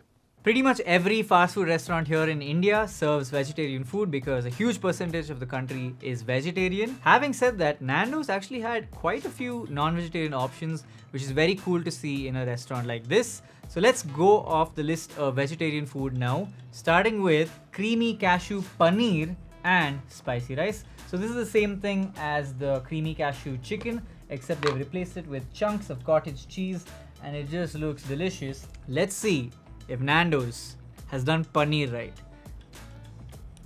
It's really nice. And it's not as chewy. It's soft paneer at a fast food chain. Unheard of. The next vegetarian dish is called something exotic. Ooh! It's a mystery. Even they don't know what it could be. And it is... What the heck? I did not expect to see this. It's watermelon and paneer. You know what, Nando's? Watermelon and paneer, you really are walking the line between creativity and abomination. No, those are kind of weird together, but I think overall, this is a fun dish and they serve it along with a 3-bean salad. The 3 beans are chickpea, rajma and some other one. Let's taste. Even this is flavorful. What's going on? Okay, now we're moving on to a vegetarian version of the cataplana. They have tossed the same vegetables, but this time along with paneer and some chickpea. I only taste the chickpea. Very nice. This is easily the best food I've had on Food Wars. Hands. Okay, next up we have a vegetarian version of the espetada as well. Look at this! This is probably the best veg skewer I've seen in my life. It's just too beautiful. I can't eat it. I must frame this in my home. Also, they serve with garlic bread because this isn't enough apparently. The first one is a veg burger. They serve it with coleslaw. It's a run-of-the-mill frozen patty. It's alright. This is probably the most underwhelming thing on the menu so far. And finally, they have a mushroom and paneer burger. Both of these options you can get along with a wrap or pita. they have put a huge chunk of paneer in there. Have you seen a paneer this big? I didn't even know they made this shit. Superb burger. When there's good food in this show, I'm so happy. And that's not all. There are more vegetarian options from the meal deal section. Let's go from the top. First off, we have veg sliders. These ones have patties instead of pulled chicken. Next up, you can get a veg tigela. This one has paneer. So same thing, it's a bed of rice, some chopped veggies on top with paneer as the protein. It's served along with potato wedges. Next up, we have paneer skewers that you can get along with either spiced rice or with some pita bread. Very similar to the skewers we had with chicken, and they seem to have the same sauce as well. They're served along with either pita bread or spiced rice. You can choose which option of side. And you also get a salsa as well as a yogurt dip. I always feel like it's hard to do skewers with paneer because it's such a delicate ingredient that if you fry it too much, it gets too rubbery. Oh, is that a piece of pineapple then? Oh, there's a lot of thought put into these dishes. Nandos is a class apart. It's just a class apart. And finally, we have a very simple option at the end. It's roasted veg and some grilled paneer. I'd probably skip this one. Next up, the UK exclusive starters. First up, we've got some sweet potato wedges and garlic peronaise. For some reason, they've also mixed in a bunch of regular chips as well. I don't know if that's normal because I'm traditionally not going to order sweet potato fries. If you've watched Food Wars for a long time, you will know my thoughts on sweet potato, namely that they are bad. It's just like someone took a chip and went, how can we make this floppier? I know. The garlic peronaise, however, very tasty. Would recommend getting a side of this next time you're in Nando's. Also exclusive to the UK are peri peri nuts. You can start your meal off with a combination of, I think, cashews, almonds, and maybe macadamia nuts, all coated in their signature peri peri spice. I'm usually pretty good at this. Let's find out. In the UK, you can also get fried halloumi sticks and a dip of your choice. However, unfortunately, the restaurant forgot ours. Here's what they're supposed to look like. Neither of these are exclusive, but in both countries, you can also start with hummus and olives. India has a variety of options, starting with the cheesy fiesta fries. Seems pretty straightforward, but let's see if it is a fiesta. Oh my god. Bro, their presentation is off the charts. Look at this. Look at this. Everybody marvel at the presentation. Okay, I will say these have been in the cold for a while, so they may not taste as good as when they're fresh. And I am right. Next up, they have cheesy fiesta chicken. Boom! Pulled chicken, grilled onions, same cheese, and I imagine there's fries underneath. Next up, they have something called the sweet potato and corn snack. Whoa! Why is their food so beautiful? There's corn, there's bits of red paprika, some chopped parsley, but also it's pieces of thinly sliced lemon. That's new. Oh! Are you supposed to eat that? That's interesting. I don't know if I'd serve lemon pieces in my salad. Next up, we have 4-piece wings, but these ones are spicy, tangy wings. They look quite delicious. I'm gonna sprinkle some lemon on there. I'm disproportionately jealous of that little lemon wedge with the wings. Why don't we have that? Very little touch, lovely bit of freshness to your wing. Forget about it. I have to be honest, pretty bland. Not tasting any spice, not getting any tang. These are the most underwhelming things on the menu so far. And now for something I did not expect to see on the Nando's menu at all. We have a creamy cashew paneer and chicken naan. More like Nandos, am I right, guys? Bro, why is all their food looking like art that I can hang up on my wall? Okay, so this naan has the chicken, so this is the naan-veg naan. Let's go ahead and take a bite. See how it tastes. It's damn good. The gravy on top is very similar to a butter chicken. It's got a lot of sweetness and richness. You can tell there's cashew in it, but they've also sprinkled on a lot of green chili, some coriander and chopped onions. So there is a nice kick of spice, and they've just drizzled a lot of malai on top, so it's creamy. This is what it would be like if India had to have a pizza. Bangin'. Also, they serve it with something called Perinese dip. Are you sure this is for this? Let's just avoid. It's just like a huge tub of mayonnaise, but it's Perinese apparently. For those looking for a healthier option, Nando's also offers salads. There are two main options in the UK. Firstly, we have this quinoa and peri tomato salad. This actually looks pretty good, I have to say. It looks like kind of sun-dried tomatoes, some lettuce, some dressing, some of these little crunchy crouton cracker things, and of course, quinoa. And our other salad option is the delightfully named Rainbow Bowl. Now, the very colourful Rainbow Bowl comes with some hummus, some coleslaw, some tender stem broccoli, there's some grains down in the corner, and I think some shredded carrot as well. I love tender stem broccoli, and will fight to the death for tender stem broccoli. By default, the salads come plain, but you can also add chicken breast, chicken thighs, fake chicken, or beanie patties to any of them. Here at Nando's India, we have salad options of our own, starting with the Mediterranean salad. Ooh la la! Oppa! Is that something Mediterranean? Next up, we have an Algarve salad. Looks pretty much the same, minus the olives, plus some cashew nuts and a lot of sun-dried chili or tomatoes. Then we have a quinoa salad for those of you who are monsters and can't eat rice like a normal person. And finally, we have a Caesar salad, and the Caesar salad comes with a dressing. Now, all of those salads we ordered are vegetarian, but you can optionally get some chicken strips if you need more protein in there. Then we're on to the sides. In the UK, you can get quite a few exclusive sides to go along with your peri peri chips. First up, we have rainbow slaw, which is coleslaw filled with Skittles. No, it's not. It's just coleslaw, but kind of colourful. We also have a mixed leaf salad, a little box of leaves. Oh, there's some tomato and cucumber in there as well. This one is spiced grains with butternut squash, which actually sounds pretty good. Some grains in there. I think that's feta cheese, some green beans, and butternut squash. Next up, we have creamy mashed potato. It's mashed potato. You can also get a side of just some long stem broccoli. This one looks a little more sad than the one that was on the salad, but still great. There's some garlic in there as well. Nice touch. And then finally, we can get macho peas. Peas for macho men, just like me. I wasn't really sure where to put these, but there are a couple of extra things which you can add on to pretty much any order, so I guess they kind of count as sides. First up, you can just buy a couple of pieces of grilled halloumi from a Nando's in the UK. For those of you who don't know, halloumi is a cheese which I think is made with sometimes a mixture of sheep and goat's milk, predominantly produced in Cyprus. It's an interesting cheese. When you bite into it, it doesn't really give. It's got a kind of like rubbery texture.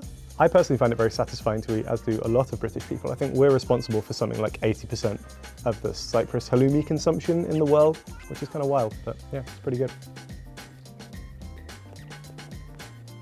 It like squeaks on your teeth when you eat it. The other sort of side options include just one whole portobello mushroom. This might have looked okay when it was hot. You can also just get a single plain tortilla from Nando's. I guess the idea is that you could kind of buy maybe the halloumi, the mushroom, and a couple of other bits and sauces and create your own wrap or own burrito situation. But personally, I don't think it's worth doing that. Just buy a pre-assembled one. Options for sides here at an Indian Nando's. You can get potato veggies. I already showed veggies. No, they're not veggies. They're potato wedges. Run-of-the-mill potato wedges. You can also get some char grilled veg. In fact, they give you a lot. You can also get a 3-bean salad, which looks really colorful and has like a soupy liquid that I want to try. Lentil soup, you say? Nay, I want 3-bean salad water. Next up, we have a Portuguese salad. Looks pretty straightforward. I have no idea what makes this Portuguese. Is it the olives? Probably. And finally, you can just get a tub of feta cheese. They've given me 6 cubes of feta cheese. Yeah. Cool. Nando's actually has quite a few dessert options in the UK. If you're in store, many of the shops will have an option for bottomless frozen yogurt. So you can have that in the flavors of vanilla, strawberry, chocolate, or mango. In store and also on delivery, you can get a few more options, including a naughty nata. This is Nando's take on a Portuguese egg custard tart, aka pastel de nata. I've probably butchered the pronunciation of that. If I take myself out to Nando's and I'm feeling bougie, I'll probably end my meal with one of these because I love these things. We can also get a salted caramel brownie. Look at that, it's very pretty. It's got little gold sprinkles on it. I'm describing more foods as pretty. It's been the theme of today, but they are kind of pretty. Next we have a chocolate cake, which is a slice of what looks like a pretty good, gooey, kind of indulgent chocolate cake. Pretty moist. And then we also have this gooey caramel cheesecake. This is actually really good. I'm a cheesecake fan, but this is a great example of a cheesecake. I had it for the first time, I think, when we filmed the UK versus US Nandos. Go watch it now. Highly recommend. We don't share any desserts with the UK, but we have our own desserts, starting with an ice cream and hot chocolate, but they don't deliver it, so here's an image of it, I guess. Looks pretty good, looks nice. Then we have a series of cakes, starting with a chocolate cake. It's parceled in a burger case, which is kind of weird, but dude, look at this. It's a thick, moist, fat cake. I must taste for science. Appropriately humid. Next up, a red velvet cake. What did I say? The trifecta of ingredients. I am surprised there's no matcha milkshake at the end of this. They have to fit in red velvet in every restaurant. Peri peri, red velvet and matcha. And finally, we have an out and out cheesecake. Honestly, all of these desserts are okay. I probably skip the dessert here. Last but by no means least, let's talk about the drinks. If you go into a restaurant of a Nando's in the UK, you can get bottomless fizzy drinks, including Coke, Diet Coke, Coke Zero, Sprite and Fanta. Now some people will ask for a free glass of tap water and then use that at the fizzy drink fountains to help themselves to free fizzy drinks. But I personally have definitely never done that and would not encourage that kind of flagrantly illegal behaviour whatsoever. On delivery, we do also have a few exclusive drink options. The first options are these bottle green cordials. For those of you who aren't familiar with cordials, it's like a flavour concentrate. So what you'll do is you'll put a few splashes of this into a glass, top it up with water, and then you have a drink which you can actually consume. I kind of thought these would come pre-mixed, so I was a little bit surprised to see just bottles of the cordial itself, but I guess if you can make yourself some squash at home. This is Rooibos? Rooibos? I don't know how to pronounce these. Rooibos teas, which are flavoured with things like lemon, peach and berry. And finally we have Gingerella by Karma Drinks. This is just a ginger ale. We can also get bottomless soda refills here in India, but our bottled options are fresh lime soda and 2 iced tea options. By the way, I don't know if fresh lime soda is a big thing abroad, but over here in India, it is the #1 drink for middle class families. When you go out with your family, each person of the family has a different order for fresh lime soda. Some like it with just salt, some like it just sweet, some like it with sweet and salt, and some monsters like it with no salt or sugar. This is from a company called Brew House, a tea brewing company. This is supposed to be a mojito lemon iced tea. It's nice. And next, a peach iced tea. It's nice. Nando's also offers these drinks called designer drinks, which seem to be non-alcoholic soft drink cocktails. It seems like they just took 7-Up and blended them to form different flavors with different colors, but I'm curious to see if they actually taste good. Color, which color do you choose? Let's try the virgin mojito. Tastes like a mojito without the alcohol. You can see they've gone the extra mile. They put in fresh lemon, a lot of mint in there. Next one is Citra, which I assume is a mandarin/orange flavor drink. Oh, nice. Very delicious, super refreshing. I thought this could be something we could make fun of Nando's for, but they've actually made some delicious, refreshing drinks. Ip, dip, do, the cat's got the flu, the dog's got the chicken pox, and so have you. Portuguese lemonade, let's go. What makes it Portuguese? I don't know. Maybe it's olive oil, let's see. This is really yum. So it's not all sweet. It has like some sort of powder at the bottom. Is it peri peri powder? I don't know, but it tastes like chaat powder that they put in a lot of lemon sodas here in India. And it's really yum. Peach and elderflower. They've actually put a slice of peach in there. These are certified designer drinks. Half a chicken, peri peri chips and garlic bread at a UK Nando's will cost you £13.10. That same meal in India will cost you Rs 869, which at the time of filming this video is equal to 9.85 pounds. That's almost 25% cheaper of a meal than the one in the UK. Okay, now while you Brits might feel hard done by because of these price differences, I must say that this is actually super expensive for a single meal for a single person here in India. In fact, most people in this country would find that almost aspirational.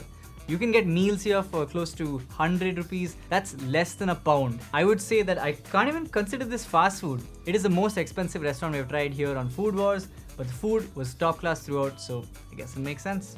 Now Nando's does have some slightly more affordable options in the form of meal deals where you can get a single meal for around 400 rupees, which is equal to 4.5 pounds. This doesn't seem like a significant upgrade, and it isn't. In fact, the state that we're filming this video is Karnataka here in India, and the daily wage is around 500 rupees. So you would have to literally work an entire day to afford a single meal here in Nandos. In fact, my first salary as an intern was 10,000 rupees per month, which is 125 pounds per month. And so if I ordered a cheeky Nandos, it would literally be nearly 1/10 of my entire monthly salary. I'm not sure I'd consider Nando's an affordable option in the UK, and I'm not even really sure I'd consider it fast food.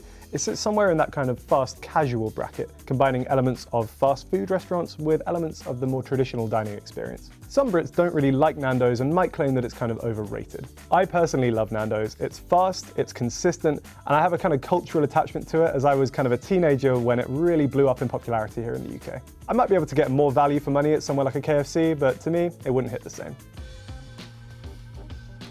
Unfortunately, Nando's in the UK doesn't disclose a full ingredients list. Nando's in India also doesn't disclose a full ingredient list. So what do we know about the food? Well, the FAQ pages on our respective websites do share some clues. For example, in the UK, Nando's says it uses Red Tractor assured chicken from British farms. To be Red Tractor certified, chickens must be raised with certain benefits such as no cages and natural light. The Indian FAQ page says that all of Nando's chicken in India is sourced from India and it's all cage free. They also say that all of their chickens are A grade. Now I don't know what this means because it's hard to keep up with up-to-date poultry practices here in India.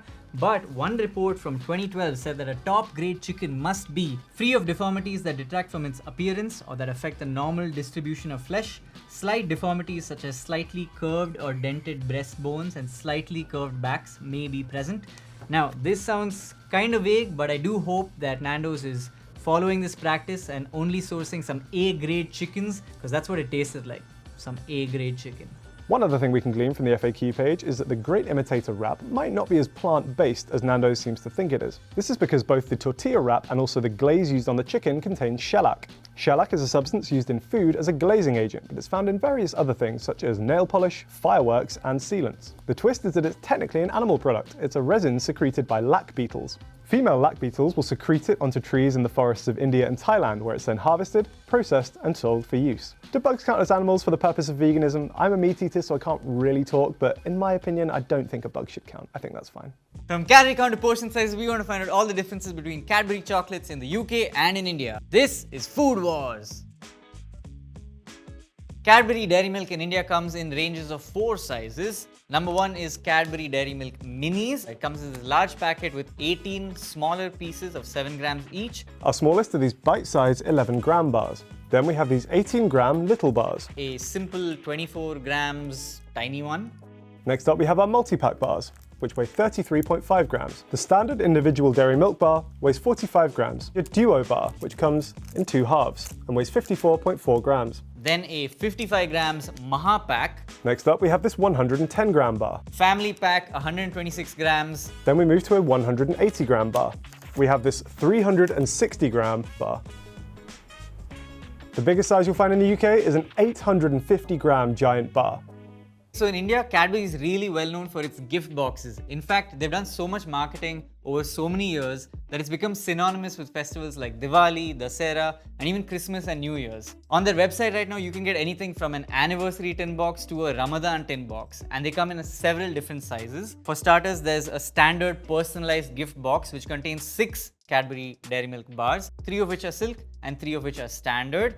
And that's the one we have right here. In fact, they've put my face on it. I mean, that's a whole lot of packaging for normal bars of chocolate you can just buy, I guess. It even says Food Wars. Oh, it says US versus India. Sorry, Harry.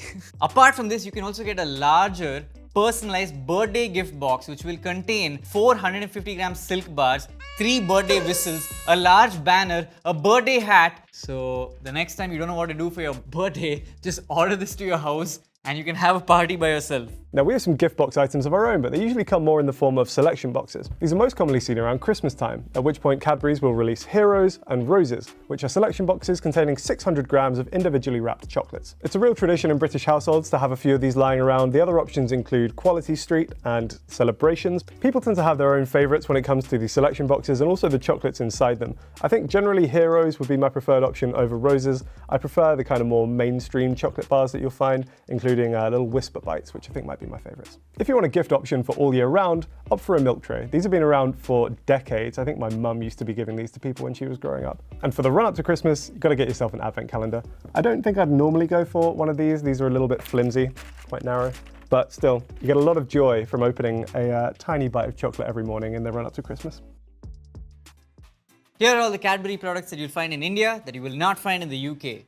Here are all the Cadbury products from the UK that you won't find in India. This is so much chocolate. In terms of our classic dairy milk flavors, we have two exclusives. Number 1, roast almond, and number 2, crackle. This used to be my favorite as a child, but right now I really like this. Some delicious chunks of roast almond. We have some exclusive dairy milk flavors of our own. Firstly, for the health conscious among us, we have this 30% less sugar dairy milk. I guess this could be helpful as well if you find regular milk chocolate too sweet, which some people do, but then I guess just opt for some dark chocolate instead. Next up, we have Cadbury Caramel. It's a bar of dairy milk, but inside each square there's a little bit of caramel. This is one of my favorite ones. It does get a little bit sickly if you eat too much of it because of the amount of sugar, but very tasty. We have some big taste bars, which are chunky versions of dairy milk, starting with peanut caramel crisp. And we also have a triple choc sensation big taste bar, which combines dark milk and white chocolate in one delicious bar. These ones look really cool. They've definitely put a bit more thought into the design of the bars. Tastes really good as well. Next up, we've got dairy milk with crunchy bits. Now this is crunchy with an IE, not crunchy with a Y. Crunchy with an IE is actually a bar of chocolate you can get here in the UK. It's milk chocolate with a honeycomb center. Then we have a dairy milk dime bar. Dime is another chocolate bar which dairy milk has kind of collabed with. I think it's like a very thin, brittle almond caramel bar with a little bit of chocolate on the outside. My granddad really used to like Dime. Then we have this Marvelous Creations Jelly Popping Candy Bar. As the name suggests, it's a bar of chocolate which contains some popping candy as well as, I think, jelly beans. I've not tried this in a long time. I want to see what the ratios are like and also if I can really feel the popping candy. You can see like a couple of bits of, I assume, jelly beans peeking out of the top. The pattern is kind of odd. Usually, obviously, you have squares, makes it nice and easy to break apart and share. I'm just going to bite into it like a madman. You really do get the popping candy. My mouth is popping. It's actually not too bad. You get little chewy, sweet bits in with your chocolate. There's a lot going on, but I don't hate it. For vegans in the UK, Cadbury's also has a plant-based bar. I've never tried this, so I want to see if I can taste the difference between this and dairy milk. I mean, it looks like chocolate. Definitely does taste of almond, which is okay because I quite like kind of nut and chocolate as a combination. If I went vegan, I don't know if I'd be rushing to the store to buy this. It's okay, the texture's pretty good, but the flavor just really isn't there. Our last two exclusive dairy milk bars are actually a mystery. 2 bars which contain fillings of a mystery flavor. You try and guess what the flavor is, and then you can submit your answer online. Myself and the rest of the crew have now got to try these and give our best guesses. Mystery bar 1. Oh God, last time I threw stuff at you, it didn't go very well. Got it. Ooh. Okay, it's fruity. Currently we're thinking maybe rose. I'm personally thinking apricot. Struggling to agree here. We can taste more. This is where I get fruit. While we figure that one out, we'll try mystery bar number 2. Now this one smells aggressively fruity. Catch Leon. I'm getting quite a lot of like very artificial raspberry flavor. I'd be fairly confident in asserting that as raspberry. It might be blueberry. Plot twist, they've already revealed the flavors. We didn't know. First one was rhubarb and custard, classic British dessert. Didn't really get very close to that one. Second was blue raspberry, which we actually did kind of get. I personally don't think I would buy either of those again though. Maybe the first one. You don't mind it? And now for our silk range, or as Cadbury is trying to rebrand it, the S range. What is this? Some sort of new iPhone. But whether you call it silk or S, I love these chocolates. First off, we have the typical silk. Basically, it's just dairy milk, but a lot silkier. Then we have Dairy Milk Silk Bubbly. It's Dairy Milk Silk, but bubbly. That's nice, light, airy. Next, you have a Dairy Milk Silk Fruit and Nut. Then we have Dairy Milk Silk Hazelnut. Wow, there are some proper large chunks of hazelnut. The hazelnut itself, the flavor of it really lends to the chocolate and it doesn't taste as sweet. Next up, we have Dairy Milk Silk Roast Almond. We have Dairy Milk Silk Mousse. They've tried to recreate the flavor of mousse and you can see that it's a lot more fudgy, the chocolate inside. It's alright. Oh man, there's one that I'm scared to try. Dairy Milk Silk Bubbly Bubblegum. Oh no, I saw the color of it. Oh my god. Why have they done this? Growing up, we had a bubblegum called Boomer, which is now what we have all become. That one bite was really not that bad. It definitely tastes like bubblegum and gave me that Boomer vibe. That's as much as I can have of that. Now to cleanse the palate, Silk Oreo. That is a nice flavor, dude. I think this is my favorite out of the lot. We also have another variation of Oreo. It's red velvet Oreo. If you've watched previous episodes of Food Wars, you remember that one of the ingredients that has taken India by storm in the past few decades is red velvet. And I have tasted this before and I actually think it's really good. But it is overkill. It's literally Dairy Milk Silk, the Oreo white cream, and chunks of Oreo that have been turned into red velvet. Do you have a treadmill? Finally, we have Dairy Milk Silk Heart Blush. I imagine you give this to your loved one. It says pull over here and I'm pretty excited to pull this. Never gonna give you up, never gonna let you down. I can't believe I've been rickrolled in my own video. At the back there is a very elaborate looking tear tab. So I'm just gonna... Not very easy to... Wait, what? I'd probably break up with whoever gave me this at this point. This is frustrating. It's more packaging. Alright. More packaging. This is honestly a very wasteful way to tell somebody you like them. There you go. It's some pink chocolate. Oh my god, I swear to god if it's the same as the bubblegum, I'm gonna cry. It's not bubblegum, so... This is actually quite a fun experience, I'm not gonna lie. Now, we don't have silk bars, but we do have something called dark milk. Cadbury's has kind of invented this hybrid milk and dark chocolate for someone whose tastes lie somewhere between those two. Here is the dark milk. Dark milk also comes in variations, including a salted caramel flavour and a hazelnut flavour. I feel like they've tried to market these a little bit more at adults, maybe, as opposed to kids. The packaging kind of gives a slightly more sophisticated vibe. Sexy, if you will. At the other end of the scale, we have some even sweeter options than classic milk chocolate. Firstly, we have Caramilk, which is golden caramel chocolate. This one I have not tried. I'm kind of intrigued. I'm gonna have a bite. I worry it's gonna be far too sweet. Wow, that's very sweet. You do get notes of caramel, but I really don't think I could eat more than a couple of bites of that. And of course, we also just have white chocolate. As I've said, I'm not really a big fan of white chocolate, and I don't think I'm alone in that, because this basically wasn't available in any of the big supermarkets that I looked in. The shop we were able to track it down in was Poundland, which is a shop in the UK where everything costs £1. I know it sounds ridiculous to an American audience, but that is what it's called. So you can find Cadbury Boneville dark chocolate in both the UK and in India, but there's a slight difference. In the UK, the packaging is bright red. And over here we have different flavors, 50% dark chocolate and 70% dark chocolate. I have over the years grown to like dark chocolate. I was never a fan of it growing up, but 70% dark chocolate, I don't know. Oh, you know, it's not as bitter as I expected. Very creamy. Also, the cocoa is 100% sustainably sourced. Next up we have fruit and nut. It's got a peanut in there. It doesn't taste as heavy as the other chocolates I've had so far, and I really appreciate this. Am I growing old? Is that what's happening? And the final flavor is cranberry, which I've been the most excited about. I don't think I've had any chocolate bars that have had cranberry in them, but obviously cranberry and dark chocolate sounds like an amazing combination. That is so good. The tartness of the cranberry and like the slight sugariness really complements the dark chocolate. There's a crunch of roasted almond. This is a winner. Really nice. I like this range of Bonevilles. Feels like a healthier guilty pleasure. We also have some Bourneville products you'll find in the UK that you won't find in India.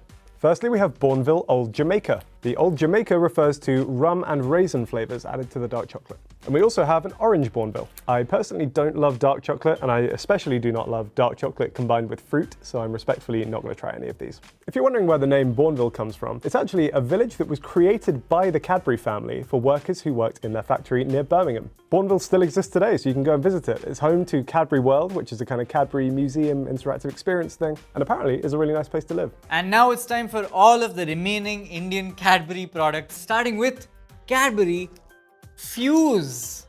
Their tagline for this is a delicious chocolatey feast, like some sort of chocolatey mousse in the middle, surrounded by caramel, and then the outer layer of chocolate has peanuts in it. So I can imagine this being a proper feast.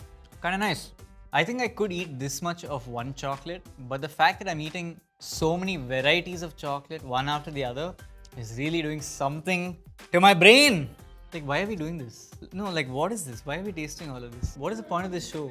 Next in line, we have the Cadbury Crispello. I want to be on the team that gets to name all of these chocolates. Seems like you can just get away with anything. It's clearly filled with some Rice Krispies and things that are Krispies. Hey, this one is actually really yum.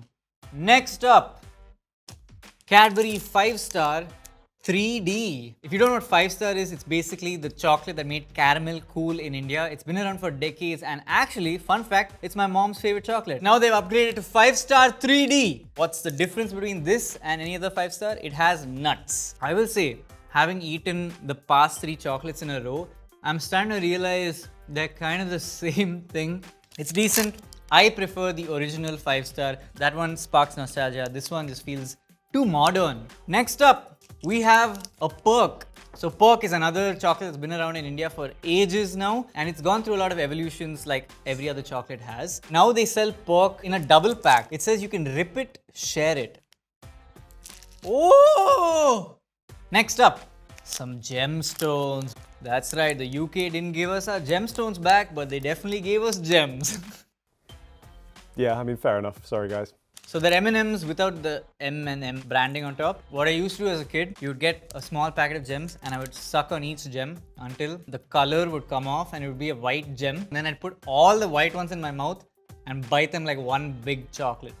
That was weird. And I had no friends. Cadbury Temptations Rum and Raisin. Rum? And Cadbury Temptations Almond Treat. It smells like rum. Whoa, I did not expect that flavor to be so strong. Can they sell this to children? It kind of tastes like a Christmas rum cake. Yeah, I don't mind it. I think this could be a great Christmas sort of chocolate to have around. Next up is my favorite childhood chocolate, Nutties. I freaking love Nutties. And my favorite part about Nutties is that the branding has not really changed for like decades now. What this chocolate is basically Cadbury chocolate coated over a cashew nut that's covered in nougat. Oh my god, that is so good. Then we have a load more Cadbury exclusives in the UK, and we'll start with the bars. We'll start with what is technically a Cadbury product, but initially was not. This is the Fry's Chocolate Cream Bar. It's a dark chocolate bar with a creamy, smooth fondant center.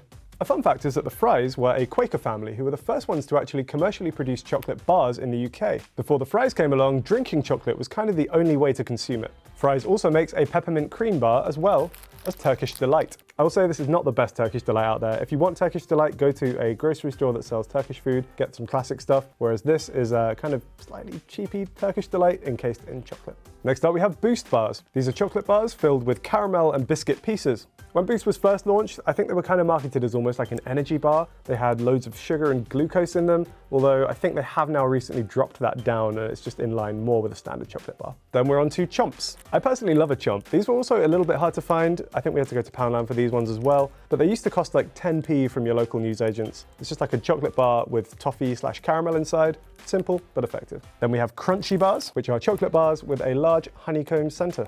Personally don't love crunchy bars. I don't love the texture of the honeycomb and they're very, very sweet. What I do love, however, is a Curly Whirly. These are brilliantly named. They come in these little individual bars like this. They look a bit weird. It's kind of a web of chocolate and caramel. I used to have braces as a kid and I really missed toffee and caramel while I had them on. Moving on, we have a double-decker bar. A nod to the British double-decker buses, this is a 2-layered chocolate bar with a nougat layer as well as a kind of crunchy pieces and caramel layer. I like these. Next up we have fudge bars. Got these little bite-sized ones today. I like these. The guys seem to disagree with me, but I think these are good. I will opt for these in a Heroes box. It's just a bar of fudge covered with chocolate. Then we move on to the picnic bar. It's a chocolate bar that contains, I think, caramel, some Rice Krispie kind of pieces, as well as some raisins and peanuts. Now, while India has a 5-star bar, in the UK, we just have a star bar. I don't think I've ever had one of these before. Apparently it's milk chocolate with caramel and peanut. Let's give it a try. That might get added to my rotation, you know, that's pretty good. Next up we have the Twirl. These are like ribboned chocolate bars, which are then kind of cased within more chocolate. It leads to quite an interesting texture and quite a nice taste. The only issue with Twirls is that they do crumble and kind of go everywhere. You can also get Twirls in orange flavor. Then we're on to Whisper bars. I don't really know how they make these because it's milk chocolate, but it's like aerated. There's kind of little holes all the way through it. We put a man on the moon and we aerated a chocolate bar. The result is a really nice texture actually. It sort of melts in your mouth when you eat it. I have some American colleagues in the US. Last time I visited, this was the one thing they asked me to bring over. You can also get Whisper Gold bars. These are the same as regular Whispers, but they have a layer of caramel running along the top. And the last, but by no means least bar, is the Freddo. It's basically just a tiny piece of solid milk chocolate in the shape of Freddo the Frog. But for people of a certain generation, namely mine, they're also a surprising surprising representation of economic inflation. To put on my angry old man hat for a second, when I was a young'un, these were 10p, and then around 2005, prices started to gradually creep up. Before we knew it, prices were as high as 30p for a Freddo. These outrageous prices actually led to public outcry, so much so that they backed down, and I think nowadays they're around 25p. The Bank of England says that it should have been around 17 or 18p by now, whereas we are getting charged 25, so Cadbury's, give us some cheap Freddos again. Economic rant is now over. You can also get Freddos in a caramel flavour. The last thing to add to the chocolate bars is that you can get pretty much all of them in the form of these share bags. They basically just condense them into bite-sized pieces and put them in a bag that you can open and reseal. Next up, we have Dairy Milk Bites. There are two flavors that we have right now, hazelnut and almond. They look pretty similar to the silk of these flavors, so I imagine these are just smaller bite-sized versions. Next up, Lickables. Why have they done this? Thoughts on this? This is clearly for small children. Somebody want to help me? I have no idea how to open this. This feels like one of those puzzles. Oh. The lower half of it was the chocolate and the rest of it had this toy. Now to the chocolate. There's a QR code because most children have phones that they can scan this with. Oh. Looks like goopy Cadbury chocolate with chunks of Oreo, and you just gotta lick it. This is just weird Cadbury. Okay, next up we have Cadbury Choco Bakes Chalk-Filled Cookies. In case you didn't think this contained chocolate, they reminded you 8 times in the branding. The packaging and the design feels a lot more premium. I feel like there's good value for money here because it was filled to the literal brim. Now we're gonna go to this side. We have Oreo dipped in Cadbury. Damn! I'm really enjoying this whole Oreo Cadbury marriage over here. Now we have an Oreo biscuit coated in Cadbury chocolate. The Oreo biscuit itself is kind of overpowering, so it's alright. Next up, we have this tin can of rich dry fruits. Again in the Cadbury Celebrations line. In India, common gifting culture is to give a box of dry fruits and nuts. And so Cadbury has adapted really well to that. Okay, so the next thing is something very different. This is actually Bournvita, or Cadbury Bournvita. And this is a drinking chocolate. We drink a lot of milk here in India. And as kids, everybody was addicted to one of many different drinking chocolates. Horlicks, Complan, I'm a Milo guy myself. There was Boost and then obviously Bournvita. I think most people were not Bournvita people. This is Cadbury's range of Choco Melts and it's a small dish of chocolate that's used for baking. And finally, the last 3 packets are toffees that Cadbury sells in bulk. This one is 5-star bites. It's similar to the Dairy Milk Minis. For all my Indian fans of 5-star out there, comment and let me know whether you're more of a Ramesh guy or a Suresh guy. These are packs of toffees, eclairs to be specific. This one is chocolate flavored and this one is coffee flavored. Another quirky thing about India is sometimes when you go to the local stores and you pay in cash and they have to give you change but they don't have any, they'll just give you one of these chocolates and you can't really argue it. You just grab it and go. I think it's very cute actually. It's a very endearing thing about India. But remember, if you're gonna take a chocolate from a store, screw all this, take Melody. Melody is the best chocolate, alright? In the UK, Cadbury's offers a lot of seasonal products. Now we're recording this episode in late October, so unfortunately we can't get some of the most famous ones. What I'm of course referring to here are Cadbury Cream Eggs and Cadbury Mini Eggs. In the UK, these are only available in the run-up to the Easter holidays, but while they are available, they're wildly popular. Although I will say, I don't like cream eggs. I take stick for this, I think they're gross. The fondant in the middle is grim, you have to kind of like tongue it out, it's just really bizarre. Mini eggs, however, are delicious. I don't know what they're putting in the shells of those things, but God, they're amazing. While we can't get the Easter exclusives right now, what we do have are Halloween and Christmas options. For Halloween, I was able to find these goo heads. I think these are kind of a Halloween version of cream eggs, so I'm gonna crack one open and see. That does look exactly the same as a cream egg, even down to the patterning that's kind of printed on the egg. I mean, yeah, that's pretty much just a cream egg. I just don't like them. Then for Christmas exclusives, I found these Cadbury Puds. These are dairy milk chocolate balls with a truffle center, hazelnut pieces, and rice crisps. They sound pretty good. We also found Cadbury mini snowballs, which are milk chocolate in a crisp sugar shell. They might hurt a little bit more than a normal snowball fight if you have one of these thrown at your head. And of course, you can get a dairy milk advent calendar for Christmas. It looks like some kind of mud monster. Moving away from seasonal items, we have Cadbury Eclairs. Cadbury Eclairs are quite tough pieces of toffee with some chocolate in the centre. They're a pretty good jaw workout, but I do quite like these. And another iconic Cadbury item is buttons. These are bags of discs of dairy milk chocolate. Real classic, these have been around for years. From there, we're moving on to Cadbury's biscuit options, possibly the most iconic of which are fingers. These are thin sticks of sweet biscuit covered in dairy milk chocolate. They're very tasty, they're pretty Moorish, and they come in these kind of iconic sleeve tray things. I know with Joe we have a caffeine meter, but if I had a sugar meter, we're blasting off right now. Woo! We also have some other flavor options, including mint, orange, Bourneville dark, and finally, white. Roundies are circular, layered wafer biscuits covered in dairy milk chocolate. If you're a fan of wafers, you can also get Time Out wafer bars. Again, it's chocolate wafers, layered and surrounded by chocolate, but this time in more of a bar form than a circular biscuit. The next Cadbury biscuits option is animals. Freddo has hopped into the jungle to join his friends. These are little animal-shaped biscuits, which on one side are covered with chocolate. I don't think I've eaten one of these as an adult, but they were an excellent lunchbox edition when I was a little kid. I'd also be remiss not to talk about mini rolls. These are an iconic British snack. What it is like a chocolate sponge with this kind of cream swirl in the middle, surrounded by milk chocolate. I'm not sure why the mini roll is currently saying I'm rich and famous, but good for the mini roll. These are great. Finally, Cadbury's offers some baked options, which you might find in the bakery section of your local supermarket. These can include things like donuts and muffins, but the ones I was able to find today were flapjack bites. In the UK, when we say flapjacks, we don't mean pancakes, which I think Americans can say sometimes. Flapjacks over here are kind of like oats held together with honey, golden syrup, and some other stuff. And these mini cookies. Here's everything in a bar of dairy milk chocolate in the UK. Here's everything you'll find in a bar of dairy milk chocolate here in India. So the list of ingredients is pretty much the same in the UK and in India, but the UK uses palm and shea fats, which is not specifically listed here in India. India goes into a little bit more detail on the flavourings used in the chocolate, listing natural vanillin as well as artificial ethyl vanillin. As the name suggests, this is the main component of vanilla bean extract. Some kind of vanillin is likely present in the UK chocolate, it's just contained within the flavourings on the list. But how much chocolate are you actually getting in your chocolate? The Food Safety and Standards Authority of India has some minimum requirements for what milk chocolate should contain.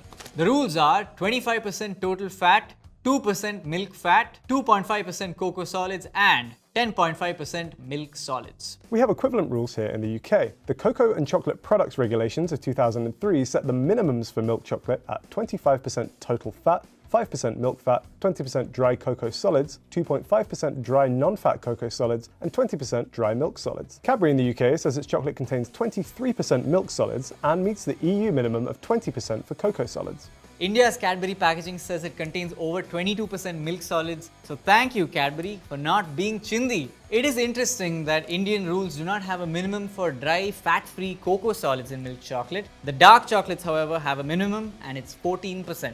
Dry cocoa solids tends to refer to cocoa powder, which is one of the purest forms of cocoa. Having more cocoa solids therefore gives the end product a stronger chocolate taste. 100 grams of dairy milk in the UK contains the following. 100 grams of dairy milk in India contains... The calories are actually identical. The least healthy bar in the UK is the Big Taste Toffee Whole Nut Bar. One of these contains 560 calories per 100 grams, a slight increase on dairy milk. But what is the least healthy chocolate bar here in India? It's the Dairy Milk Silk Hazelnut. 100 grams of this contains 571 calories, which is more than any bar in the UK. I guess it's a win? I'm counting it as a win. From calorie count to portion size, we want to find out all the differences between Lay's chips in the US and in India. This is Food Wars. Here are all the Lay's chips you will find in India that you won't find in the US.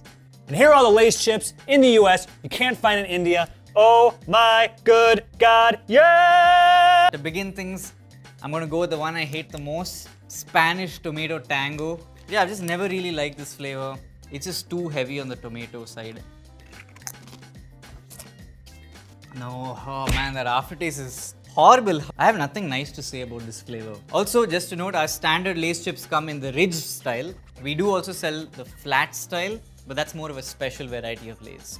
Next, it's West Indies hot and sweet chili, formerly Caribbean hot and sweet chili. That's what I'm talking about. Get out of here. And now, for the Maharaja of Indian Lay's, Magic Masala. If you haven't heard of this, you must be living under a rock because this is the little emperor of chips, commonly known as Blue Lay's. Look at this chip, dude! Oh my god. Oh my god. It's already so spicy. The reason this chip has become so popular in India is because they have actually managed to capture the masala of India so well. And masala, if you're wondering, is like ground up spices that are added to every single dish we eat here. This is truly magic. I want to know what they're like. Joe got himself some. Oh man, and the chip bags in India are like much harder to open. Oh man, you guys got them locked up tight. Is it gonna rip? Okay. Yeah. Oh yeah. Damn, these are good. Not too spicy, great flavor. We have so many flavors. I couldn't get them all for this shoot. I mean, I'll just start right here. Barbecue. This is like the classic chip. I think this is more popular than the classic, to be honest. The US has, I would say, at least 10 different variations of barbecue, possibly more. So I have just like standard barbecue is pretty bold move by Lay's. Salt and vinegar. Love salt and vinegar so much. I love it so much. Top chip right here. Love salt and vinegar. Cheddar and sour cream. Lemon. Another favorite. Oh man. It seems like lime flavored chips would be weird, or citrusy chips, but so good. And these are like really limey. All the super fans watching know I do not like pickles. No, let's kick it up a notch. Flamin' hot dill pickle. And the flaming hot, that font, that implies that's like flaming hot Cheetos, right? Better, still not that good. Last in this group is a chili limon. Yeah. These are coming home with me. Other flavors in this category that I couldn't get at the time of filming. Cheddar jalapeno and sweet southern heat barbecue. I was totally able to buy them online. I get a thing in the mail 2 days ago saying the post office is holding them ransom and wants $5 more for postage for me to pick it up. Not happening. I will not be intimidated by the United States Post Office and keep the chips, all right? Also, what I couldn't get at the time of filming was honey barbecue, Chesapeake Bay crab spice, adobas, which is a different spicy chip, which is actually very good. I was bummed I couldn't get those.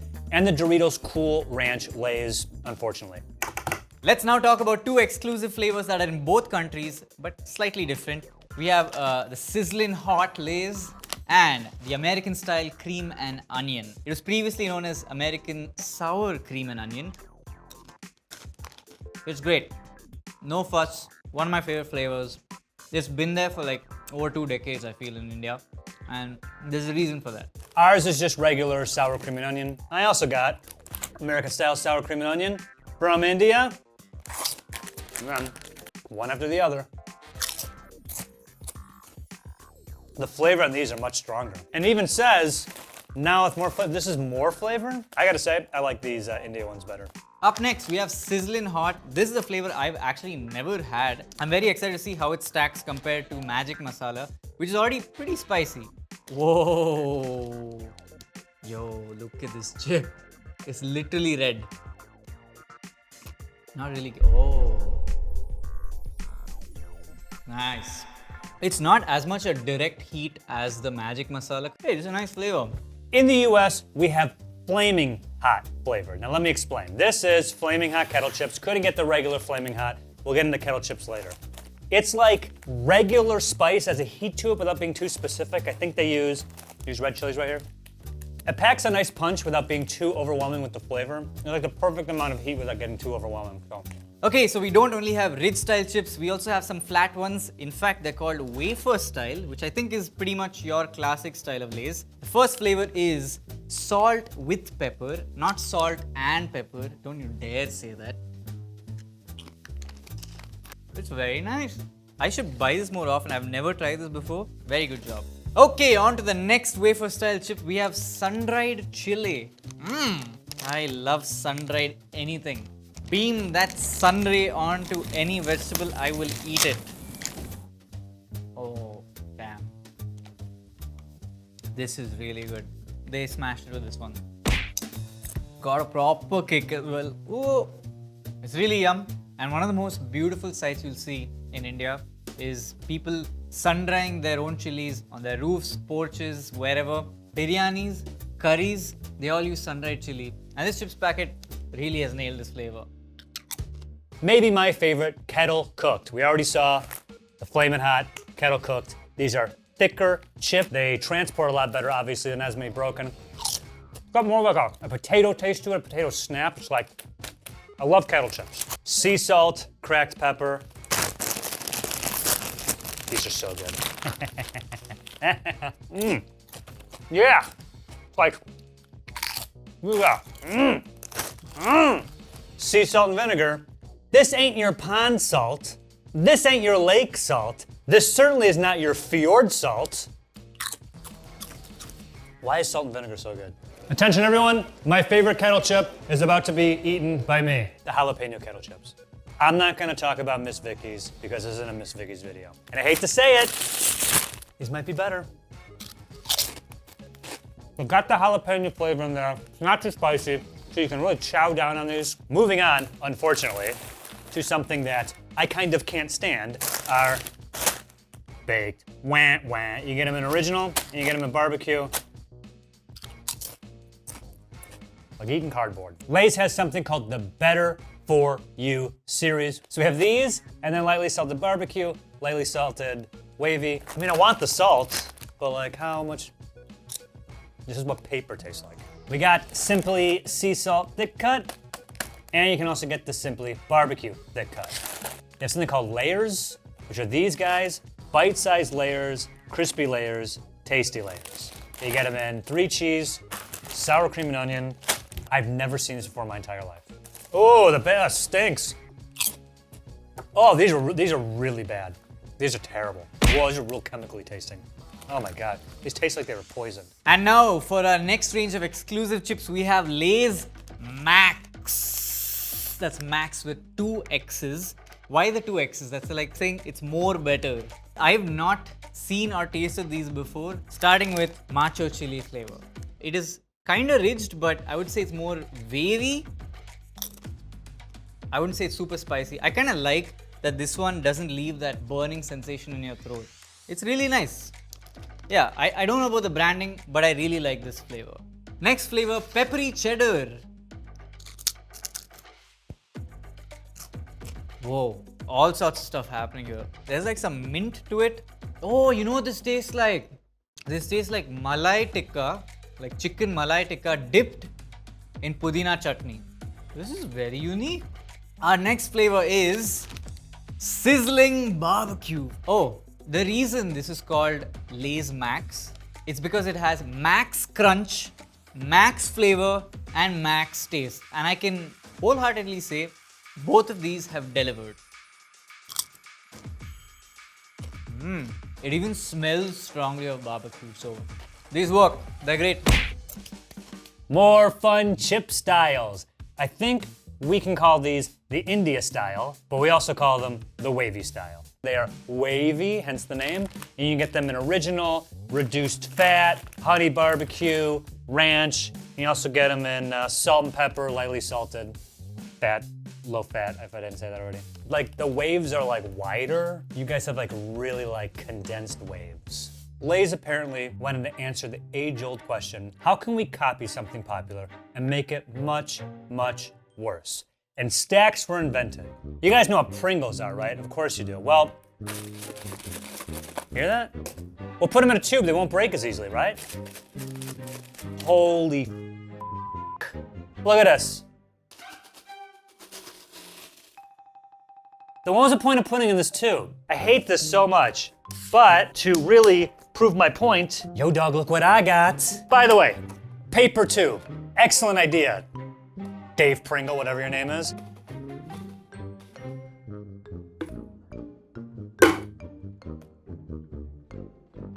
Stacks. And now to our final set of exclusives, the Gourmet Collection. I have had a lot of gourmet food in my life and I've very rarely been actually impressed with the food.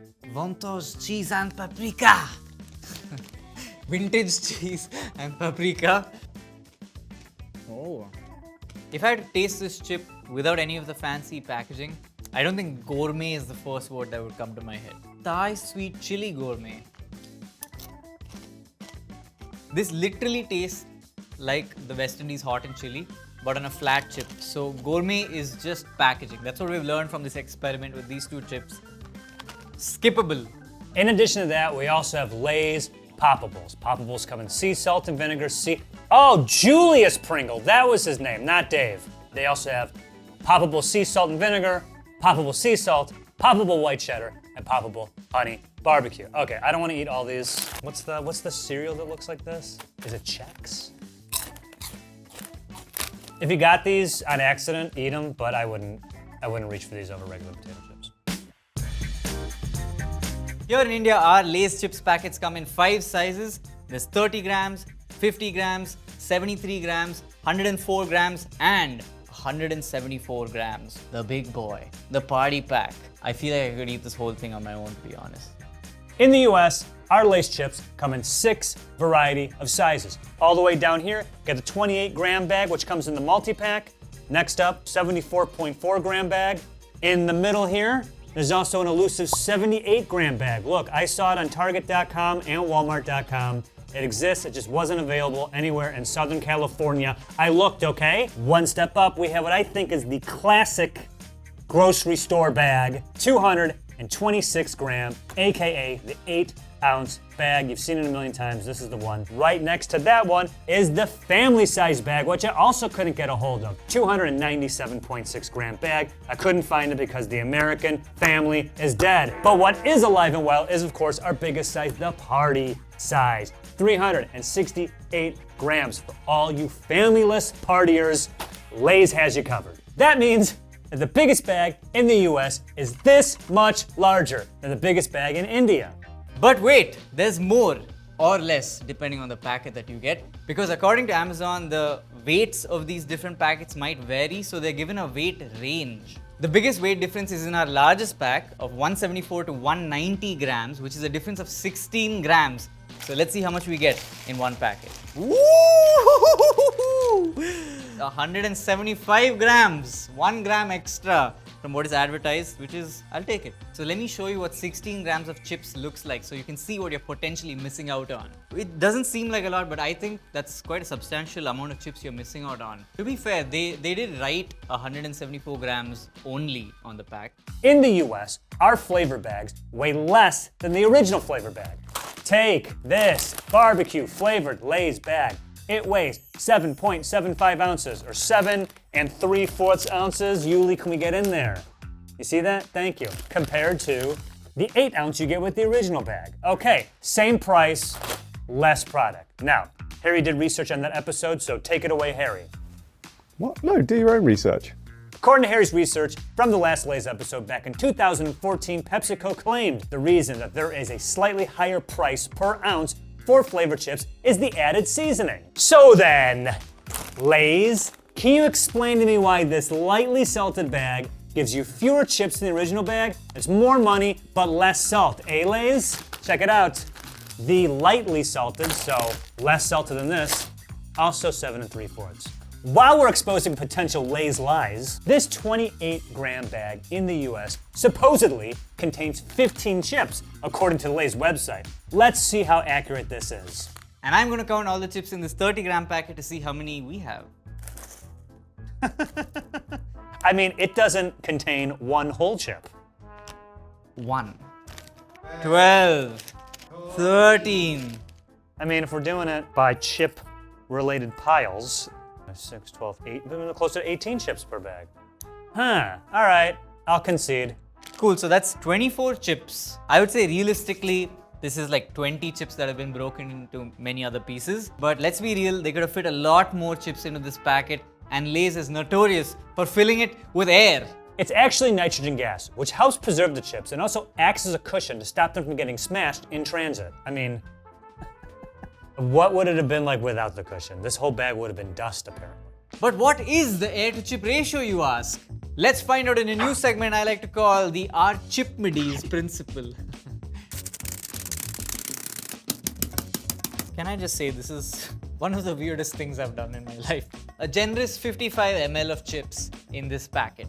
Now let's measure how much the packet itself can hold in volume. Let's go.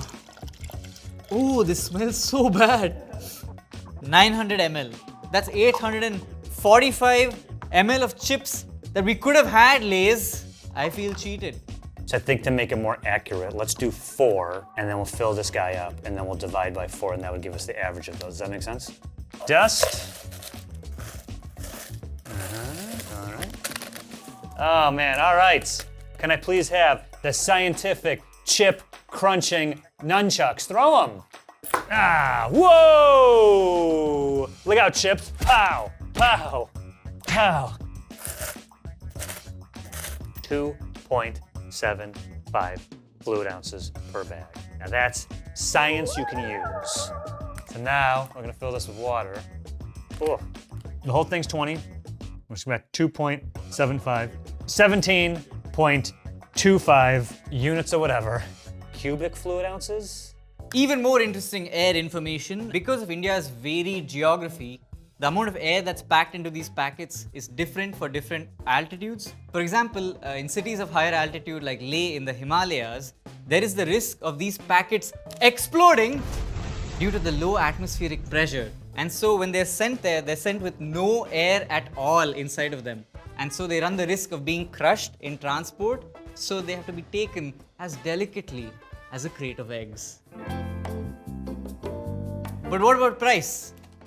This is our largest chips packet, the 174 grams, and on Swiggy and Amazon, this sells for about 78 rupees, which is about $1 right now, and that equals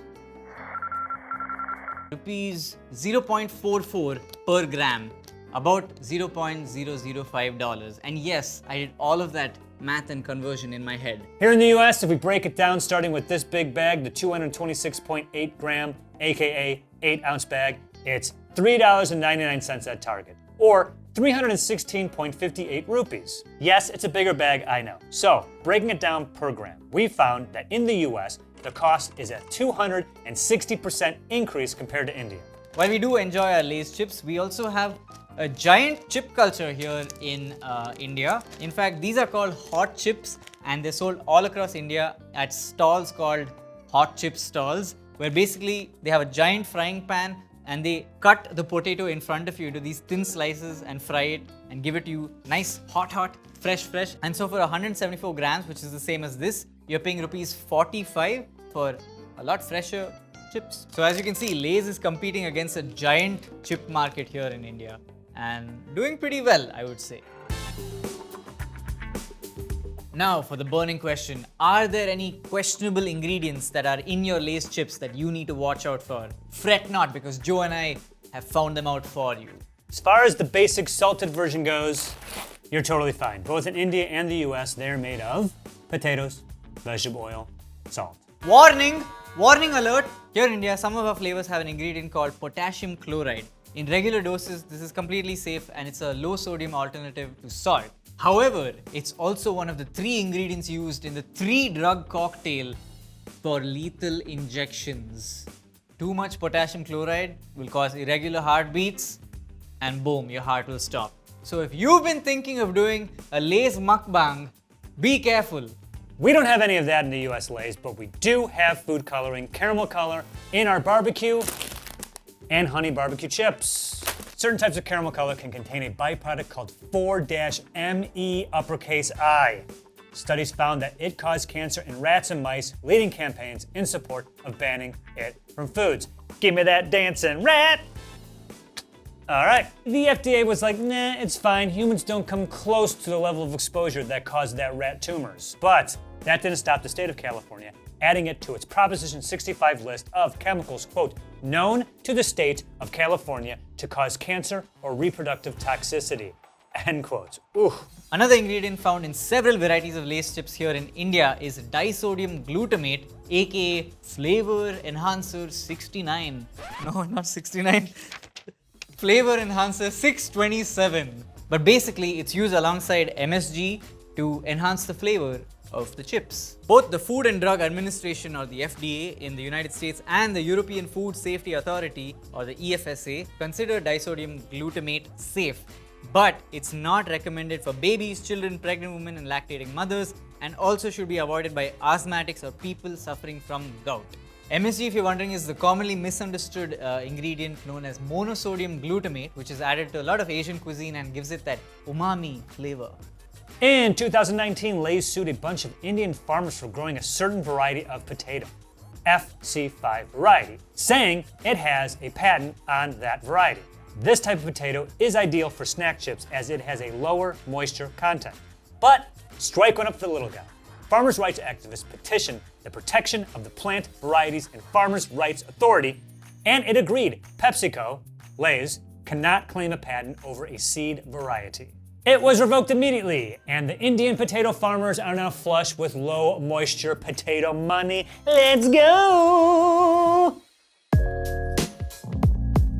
So which country has the unhealthiest chips? Let's compare the classics first. A 28-gram bag of classic Lay's in the US contains 160 calories, 10 grams of total fat, 1.5 grams of saturated fat, 15 grams of carbs, and 170 milligrams of sodium.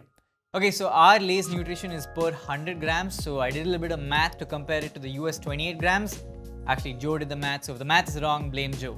Okay, so we have 154.8 calories, total fat 9.8 grams, of which saturates are 3.7 grams, carbs are 14.7 grams, and sodium 142.8 milligrams. Wow, that was pretty close actually. We're under the US in every metric except for saturated fats, where we are over 164%. And I think that's because we use palmolive oil to fry our chips, and it's very high in saturated fats, unlike the US vegetable oil. What about the least healthiest chip in each country? Over here, there are a lot of them that are tied to 160 calories per 28-gram bag. Show list. But we did find that the 160 calorie chips with the highest fat content are these. No, the cheddar and sour cream, I love these guys. Making them the least healthy. If I did have a bag that small, it would contain all of this. And here in India, our highest calorific chip is classic salted. How lame. How is this the most calorific chip we sell here, Lay's? If I had to run an extra mile, it wouldn't be for classic salted. So you know what the next most calorific chip is? Magic Masala, baby. Blue Lay's. We had to end with this one. Super calorific. I don't know why I'm proud of that, but good. Great to know that this is and forever will be the Maharaja of Lay's. From calorie count to portion size, we want to find out all the differences between Taco Bell in India and the US. This is Food Wars. Here in India, our typical tacos come in orders of 1, 2 in a 2-taco meal with fries and a drink, 3 taco trio combo which comes with nachos and a drink, or on weekends, they have a special offer where you can get 8 tacos in their weekend taco party extravaganza. What's it called? Taco 8 weekend party pack taco. 8 taco weekend party pack. Have a party with your friends. Only if there are 8 of them and they all are okay with having just 1 taco. In the US, our standard Taco Bell tacos come in orders of 1, 3 with a drink, and the 12 taco box. 12 tacos, 1 box. How you doing? Here in India, our classic burrito is 16.5 centimeters or 6.5 inches. Our US burrito is 5 inches across. In terms of girth, this is the first time I've measured the girth of anything, promise. 7 inches. Also about 5 inches. And that's what matters most. Okay, now to measure the weight of our classic burrito. Damn! This is a big boy, 291 grams. 185 grams. Our classic quesadilla is just shy of 11 inches. 10 inches. And as for weight, and it weighs 174 grams. 202 grams. At an Indian Taco Bell, the largest item we have on our menu is the aforementioned Weekend 8 Taco Party Picnic Poppin'. What the f is this thing? 8 Taco Weekend Party Pack, and it's always a party. So the vegetarian version is 499 rupees and the non-vegetarian version is 599 rupees. In the US, our biggest menu item is a Supreme Variety Taco Party Pack. It is 12 Supreme tacos and it runs $21.99 or 1,751.65 Indian rupee. Here's everything you'll find at a Taco Bell in India that you will not find in the US. And here is everything at a US Taco Bell you can't find in India. Let's taco about it. Here in India, all of the tacos have a vegetarian option. This is because even though India is a primarily non-vegetarian country, we have a huge population of vegetarians or people who have different preferences of what kind of meat they like to eat. And so it's great for most of these fast food chains to have a lot of veg options. All of them have the option of either pinto beans, fajita veggies or Mexican paneer, and they're also in increasing order of spice. The cheesy double-decker taco. Honestly, I actually really like this taco. I know it's sacrilege for some people to eat a soft shell and a hard shell taco together, but when you parcel this stuff and get it delivered to you, both the tacos become soft shell. Really yum. Alright, the next taco I'm going to eat is a crunchy taco. Plain and simple. It's got pinto beans in it. It's unfair to like diss on a crunchy taco after you've ordered it from a restaurant that's far away, because look at this, it's become soggy already. So I'm going to be gentle on my criticism of this. But you soft shell tacos are getting it, huh? Just do some decent crunch to it. Here in India, pinto beans are what we call rajma, and they're a staple. We love our rajma, so it's a perfect match to put them in a taco. Next up, another crunchy taco. This one is the Mexican paneer. Now paneer, if you're unaware, is cottage cheese. We make it all over here in India. We basically take curdled milk, add some sort of fruit or vegetable acid to it, like lemon juice, and you get cottage cheese, which is paneer. I'm curious to know what makes this Mexican. Paneer is one of the most popular things you'll find in India at any restaurant. This paneer tastes chalky, like most processed paneer that you'd store in a freezer would. If you prefer your paneer chunky, you might enjoy this, me not so much. Now on to the soft shell tacos. This one is Mexican paneer, the same thing I just had. This Mexican paneer is a little bit more spicy. My favorite thing about tacos is that not every bite is uniform, so you get a lot of different textures and flavors in each bite you take, and I guess that's proving its point over here. Okay, so the next one we're going to try is a soft taco with fajita veggies inside. I'm opting out of the fajita veggies as a filling in general. And finally, we have our last veggie option, which is a veggie fiesta, which has tater tots.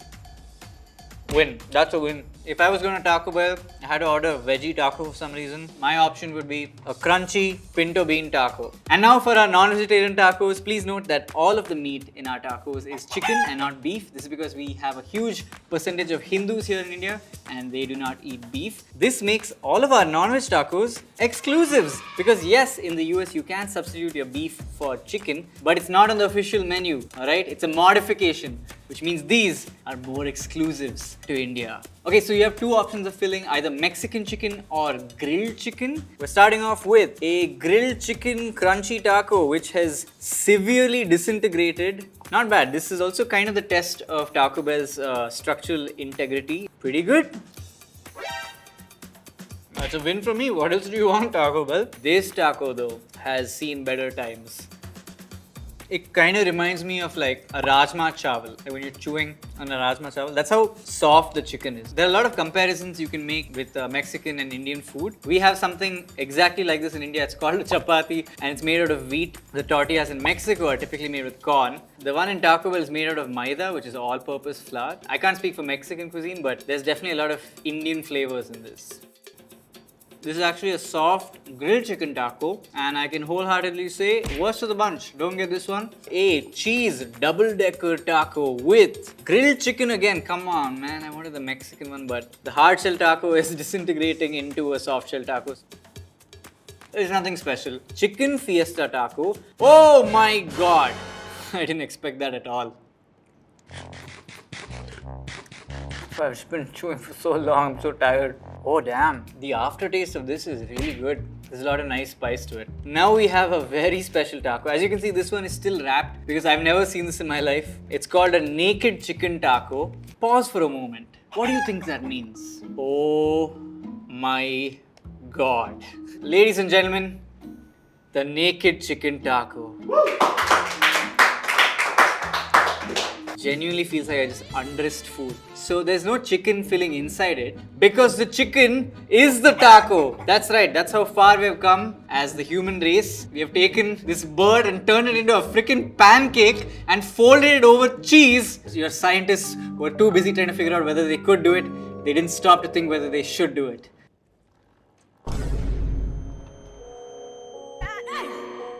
I think that might be one of the worst things I've had on this show. Oh God. Oh God. I'm gonna be honest, it actually looks pretty good to me. That reminds me of the KFC Double Down, which I did actually enjoy. I'd try it. Starting off, soft taco and soft taco supreme, which is beef. Flimsiest thing in the world. Ugh. This stuff is sweating already. Ugh. So I don't know how many vegetarians are watching now, but look at what you're missing. I think I just created a few vegetarians. I mean, I like how they taste, but I mean, Taco Bell's got so much fun stuff on the menu. What are you doing eating regular tacos? Like, get out of here. Crunchy taco, which we saw earlier. Fantastic. Even a little more stuff in it. The beef supreme taco. It really loaded up with the veggies. India, India, India. Look at me. This is my favorite thing in the Taco Bell menu. I sing its praises at every Taco Bell Food Wars. It is the nacho cheese Doritos Locos Tacos. Some genius somewhere connected Taco Bell and Doritos to make a hard shell taco that is in fact a Doritos shell. Comes in standard and of course supreme. I've been looking forward to this all day. It's burrito time, baby! I've got a Mexican paneer version here as well as a pinto beans version. I think I'll go with the pinto beans one. By the way, this tray is all of the vegetarian burritos and this is the non-vegetarian tray. Happy baby! India has a lot of roll culture. We have kati rolls, we have Kolkata rolls, we also have shawarmas, which we are a huge fan of. Most Indians, this basically will feel like you took rajma rice and you shoved it inside a maida roti. I think I'd go with the taco over this. Next up we have tikka masala. But I found this out recently. It was actually invented by the British. So clearly inspired by India, but invented by them. Another thing that the British took from us that we haven't been paid back for. We have a flavor here which is called achari. And it's basically like a pickle. This is more achari than chicken tikka masala-y. Also, I would be lying if I didn't admit that Taco Bell, it's already doing its thing to my digestive system. Taco Bell is notorious for making you go to the bathroom. Zoom in to my stomach right now and just listen to the noises. And let's get a translation. Oh my God! And now for Sriracha Wedge burrito is now running the risk of offending 3 different cultures. I don't normally eat a burrito by ripping it in half. Actually, that sounds awesome. We should do that more often, like a double-handed. Don't clip that. You can skip it. We have the 7-layer burrito. This one tastes like all of these put together. And we have one last veg wrap. Guys, I can't do this. It's the same thing. It's just tater tots, that same filling. I bow down and defeat Taco Bell. You have vanquished me. Moving on to the non-vegetarian burritos, and we're hoping some of these are a little more distinct from the others. Alright, we have a classic Mexican chicken burrito. This is so bad. This is damn bad. Let's just say I'm glad you didn't call yourself burrito bowl. Next up, tikka masala, but now in non-veg. This is actually quite good. This one doesn't taste as dry as the other ones I've had. And of course, we have the 7-layer non-vegetarian burrito. Instead of paneer, we have grilled chicken. Let's just do the slap test again. Oof. Yeah, you could really hurt somebody with this 7-layer one. Okay, we have one last burrito, which is... What is this? This is not... Why have you done this? This burrito looks like the love child of all other burritos over here. These burritos are definitely related, and this is the product of incest. Wow, it's actually not that bad. Honestly, out of all of these, I'd prefer to finish this one because it's just smaller. The pain will end faster. Burritos. Might not be visually the most exciting part of the video, but please don't leave. Maybe just open some clips of Family Guy next to it so you can watch that and this like you're on TikTok. The double steak grilled cheese burrito and the spicy double steak grilled cheese burrito. And right, it's grilled cheese because they like grill it shut with cheese. Genius idea. Yeah, look at that, it has jalapenos on it. Oh, that's fantastic. That's a really great idea. Oh, yeah, this rules. A beefy quesarito. When these things cool off though, there's just a lot of cheese in there. Oh, and it has rice in it. Well, burritos have rice. I don't know why I'm so surprised by that. Rice in a burrito? Same thing, but with black beans. I mean, it's already kind of like dripping out there already. Grilled number 1. Beans and cheese in there, you see that? And the red is those like chips, they put those crispy chips in there. 5-layer burrito, it used to be 7-layer. Took out 2 layers and added a beefy one for some weird reason. I assure you there's 5 layers and beef inside. I'm not doing that. I'm not some weird fetish that on the internet that I'm not aware of. slapping faces with burritos. Burrito Supreme. Look, it's so much different from the last thing we were just looking at. But like that one's just like CK Chipotle chicken. Yeah, Chipotle mail's legit. An extra one, if anyone wants it, go ahead and comment below and I'll mail it to you. Beefy melts? Beef and melted cheese. I can't believe it. Together at last. I mean, it tastes like all the other ones. I feel like we could pare this menu down a little bit. Last and not least, cheesy bean and rice. Now for India's specialities. I am excited for the diversity. That's all I'll say. Very representative of our country. Let's start off with the chalupa. The humble chalupa is nice. If you guys are at home wondering what the difference between a normal taco and a chalupa is, you should Google it. What is this? I mean, education show? I'm just here to eat, man. For my Indian brethren, it's kind of the difference between a chapati and like a bhatura. They actually fry it a little bit. But that was a very horrible place to bite because I only got chicken. I have a soft spot for the chalupa and it gets my approval. We have the wedge star wrap. Voila! So inventive. Let's take a burrito but make it flat. Oh wow! Don't make me eat this insiders, please. Oh! I'm coming from a country where we're used to eating something like this, a chapati with a sabzi on the side, which is like a curry, which has vegetables and fresh paneer and maybe some chicken. So to eat something like this just feels, not even supper, it just feels wrong. I'm actually curious to know if any Mexicans watching this video can let me know in the comments whether you feel like Taco Bell has done justice to representing your cuisine in any way. Next up, we have a Chick Star. Round of applause. I'm just going to keep this UFO of man's worst accomplishment over here. Quesadilla fajita veg. Very thin. I'm curious to know how they fit a lot of fajita veggies into it. They haven't. How do people do this? My God. I just realized Joe is insane. How have you eaten so much Taco Bell, Joe? Yeah, I'm insane. I lost my mind somewhere during the Japan season. Oh well. And it's strange because I'm still an intern. We're doing rice bowls now. Ooh! Yeah, it looks really good. If it was abstract art in a museum about 20 meters away from your eyeballs. But when you come close and then you're faced with the proposition of eating it, I can feel my body rejecting this. Otherwise, it's fine. I mean, it's just very average. This is a normal rice bowl.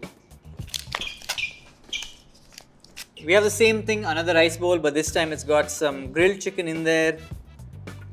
That was really good. This feels like the safest bet. I don't know what anything is still, so let's go through it together. The first thing, this is either a black bean chalupa or a dirty diaper. I can't tell, because it's thick and wrinkly and just dripping with black goo. Don't want that. Oh, it's this, yeah! I mean, every time these Doritos shells show up, I'm just happy. Dorito, cheesy, gordita, crunch, nacho cheese. They put every word in that.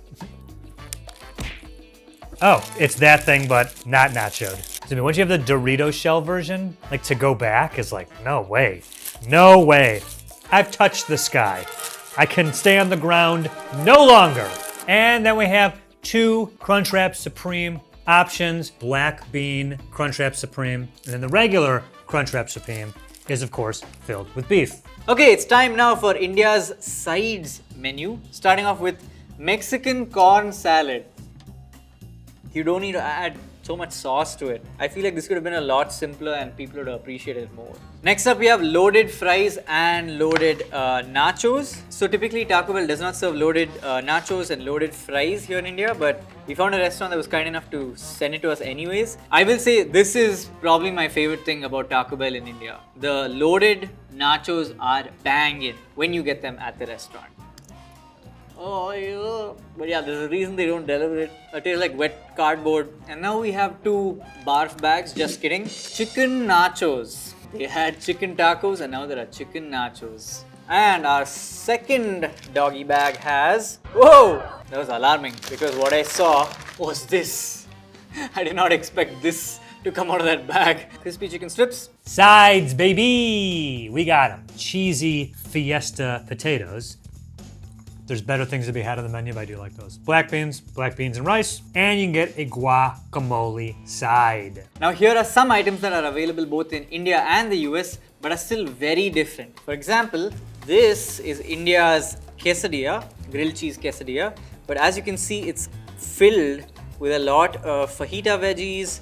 It's got like this special creamy sauce and it's topped with a lot of jalapenos. Whereas in the US, it comes with just cheese. How boring is that? Correct. And this is what it looks like. Incredibly boring.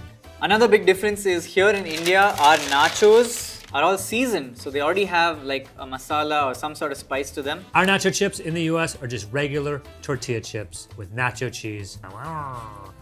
Here in India, in our veg options, we use pinto beans or rajma. Whereas in the US, our bean of choice is the black bean. Exclusive US sauces, hey, you know what that means. Sauce talk. It's now time for India's exclusive sauces. We have quite the wide range. We have Cool Ranch.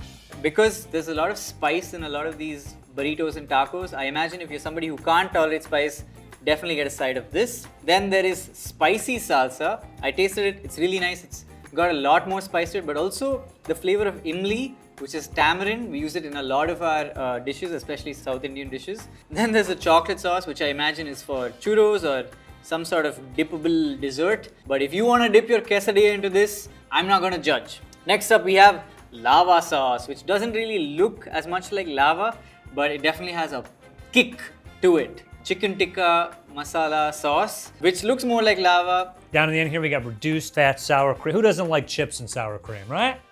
Could use some fat. Then moving on, we have a chipotle sauce. Chipotle sauce is very good. Avocado ranch. I love it. More of that, please. And they have a spicy ranch. How spicy could it be? Not very. And finally, the red sauce. Okay, it is finally dessert time. I have eaten a lot of savory food and I'm excited for the desserts. Good old churros. I am a big fan of churros. They send you one chocolatey dip. I feel like you can't really go wrong with churros if you want to call yourself a restaurant. And next is something I have never seen before. Cinnamon twisties.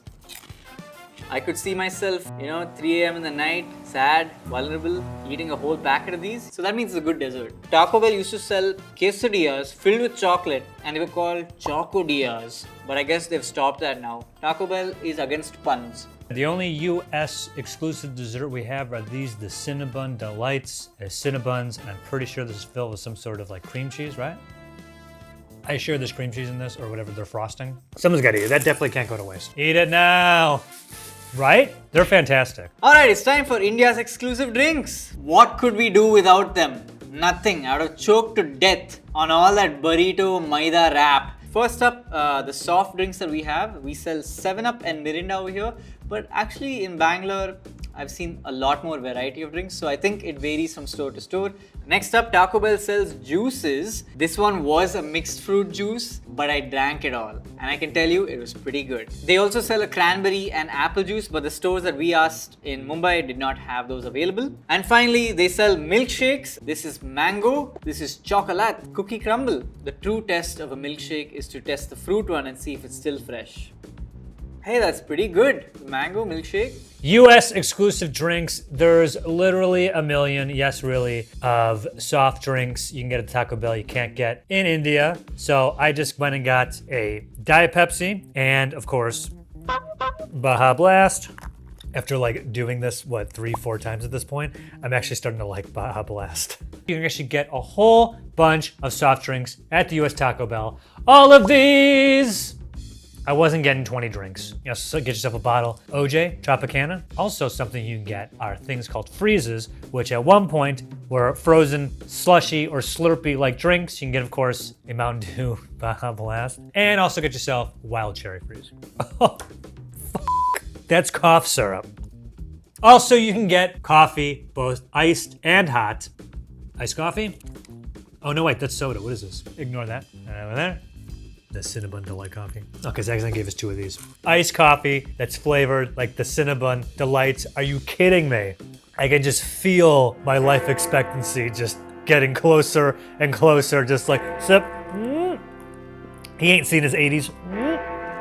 But it's worth that, it's delicious. You can also get those coffees hot. Taco Bell breakfast, baby! I think this is just about everything. Once again, I can't tell what anything is. It's all just a sea of beige. Let's find out together. This one just says bacon. Thank you for that. Burrito with bacon. I'm like the Riddler over here. Just like, yay, figure it out. Question mark, question mark. I mean, it's a bit unnatural how yellow that is. It's really bright. It's a bit concerning. This one's gonna be the one with steak, I assume? Yeah. Who's hungry? The steak's a little weird. Maybe don't get the steak one specifically. Did you see this condensation? How bad this food is sweating? Breakfast Crunch Wrap Supreme. Oh, there's sausage inside of this. Look, it comes inside. It's like the magic ticket. Now I get to work at Taco Bell or something. Their sausage is good though. Get yourself a hash brown. They also have breakfast salsa, but the Taco Bell I went to did not have any. Let's talk about nutrition, everybody's favorite topic. That's why you come to Food Wars, because you love fast food, but mainly you love nutrition. In India, a typical soft shell Mexican chicken taco will be 185 calories. In the US, our standard chicken soft taco is 160 calories. So we have fewer calories, fat, carbs, and sodium, but more protein. Next up is the chicken quesadilla. Ours has 268.5 calories. And ours is 510 calories. Now please note the sodium level on our quesadilla. It's over half the daily recommended amount. That's a salty quesadilla. In India, a veg star wrap is 239.9 calories. Closest we have to that is our Black Bean Crunch Wrap Supreme. Again, double the calorie count. Get a load of that sodium. Are you looking for the most calorific item here in India? Well, look no further than the cinnamon twists. Each of these packets will cost you 480.9 calories. Here in the US, if you're having a hard time finding calories at the Taco Bell, check out this, the double beef grilled cheese burrito. So Taco Bell in India does not disclose any of their ingredients, but I thought it would be interesting to talk about two of the ingredients that we have here that are unique to India. Number one is paneer. So the problem with the Mexican paneer that was served to me in this batch of Taco Bell is that it tasted like the processed paneer you get at stores. It tasted like something that had been stored in a fridge. Also, because paneer is so popular here in India, every single fast food restaurant has paneer options. You know, when you know how well it can be done, I didn't like the paneer that much in the burritos and tacos I had today. The next ingredient I want to talk about is tikka masala. I thought it was okay. It had a lot of flavor. It was quite spicy. But the thing that makes tikka masala so exciting is that it's always made from fresh tomatoes, and so you can sort of tell there's a difference when it's in the sauce form. However, I will say it's always a valiant effort to see these fast food companies and people who come here from abroad in general adapt to the Indian palate and try to make cuisine that matches ours. In the US, we do disclose our ingredients, and here's a few you should be wary of. First is brominated vegetable oil, aka BVO. BVO is an emulsifier found in citrus-flavored sodas that specifically use citrus oils and is considered a health risk when ingested in large amounts. In one case, a man who drank 2 to 4 liters of BVO soda per day developed bromism and experienced symptoms such as memory loss and extreme muscle fatigue. It can be found in the ingredients of 3 of the Cantina menu freezes: the Beach Berry Freeze, the Ginger Mule Freeze, and the Party Punch Freeze. The last one, the Party Punch Freeze, also contains yellow number 5, aka tartrazine, which is subject to restriction outside the US in places like the EU and India, as it, quote, may have an adverse effect on activity and attention in children. And you can find it in several Taco Bell menu items, specifically the Doritos Locos Taco Nacho Cheese Shells. Oh no, I had like 3 of those today. And Baja Blast, just when I was starting to like it. I just want to shout out Joe Avella and say, I understand what trauma you must be going through after doing so many Taco Bell episodes. You're a brave, brave man, Joe.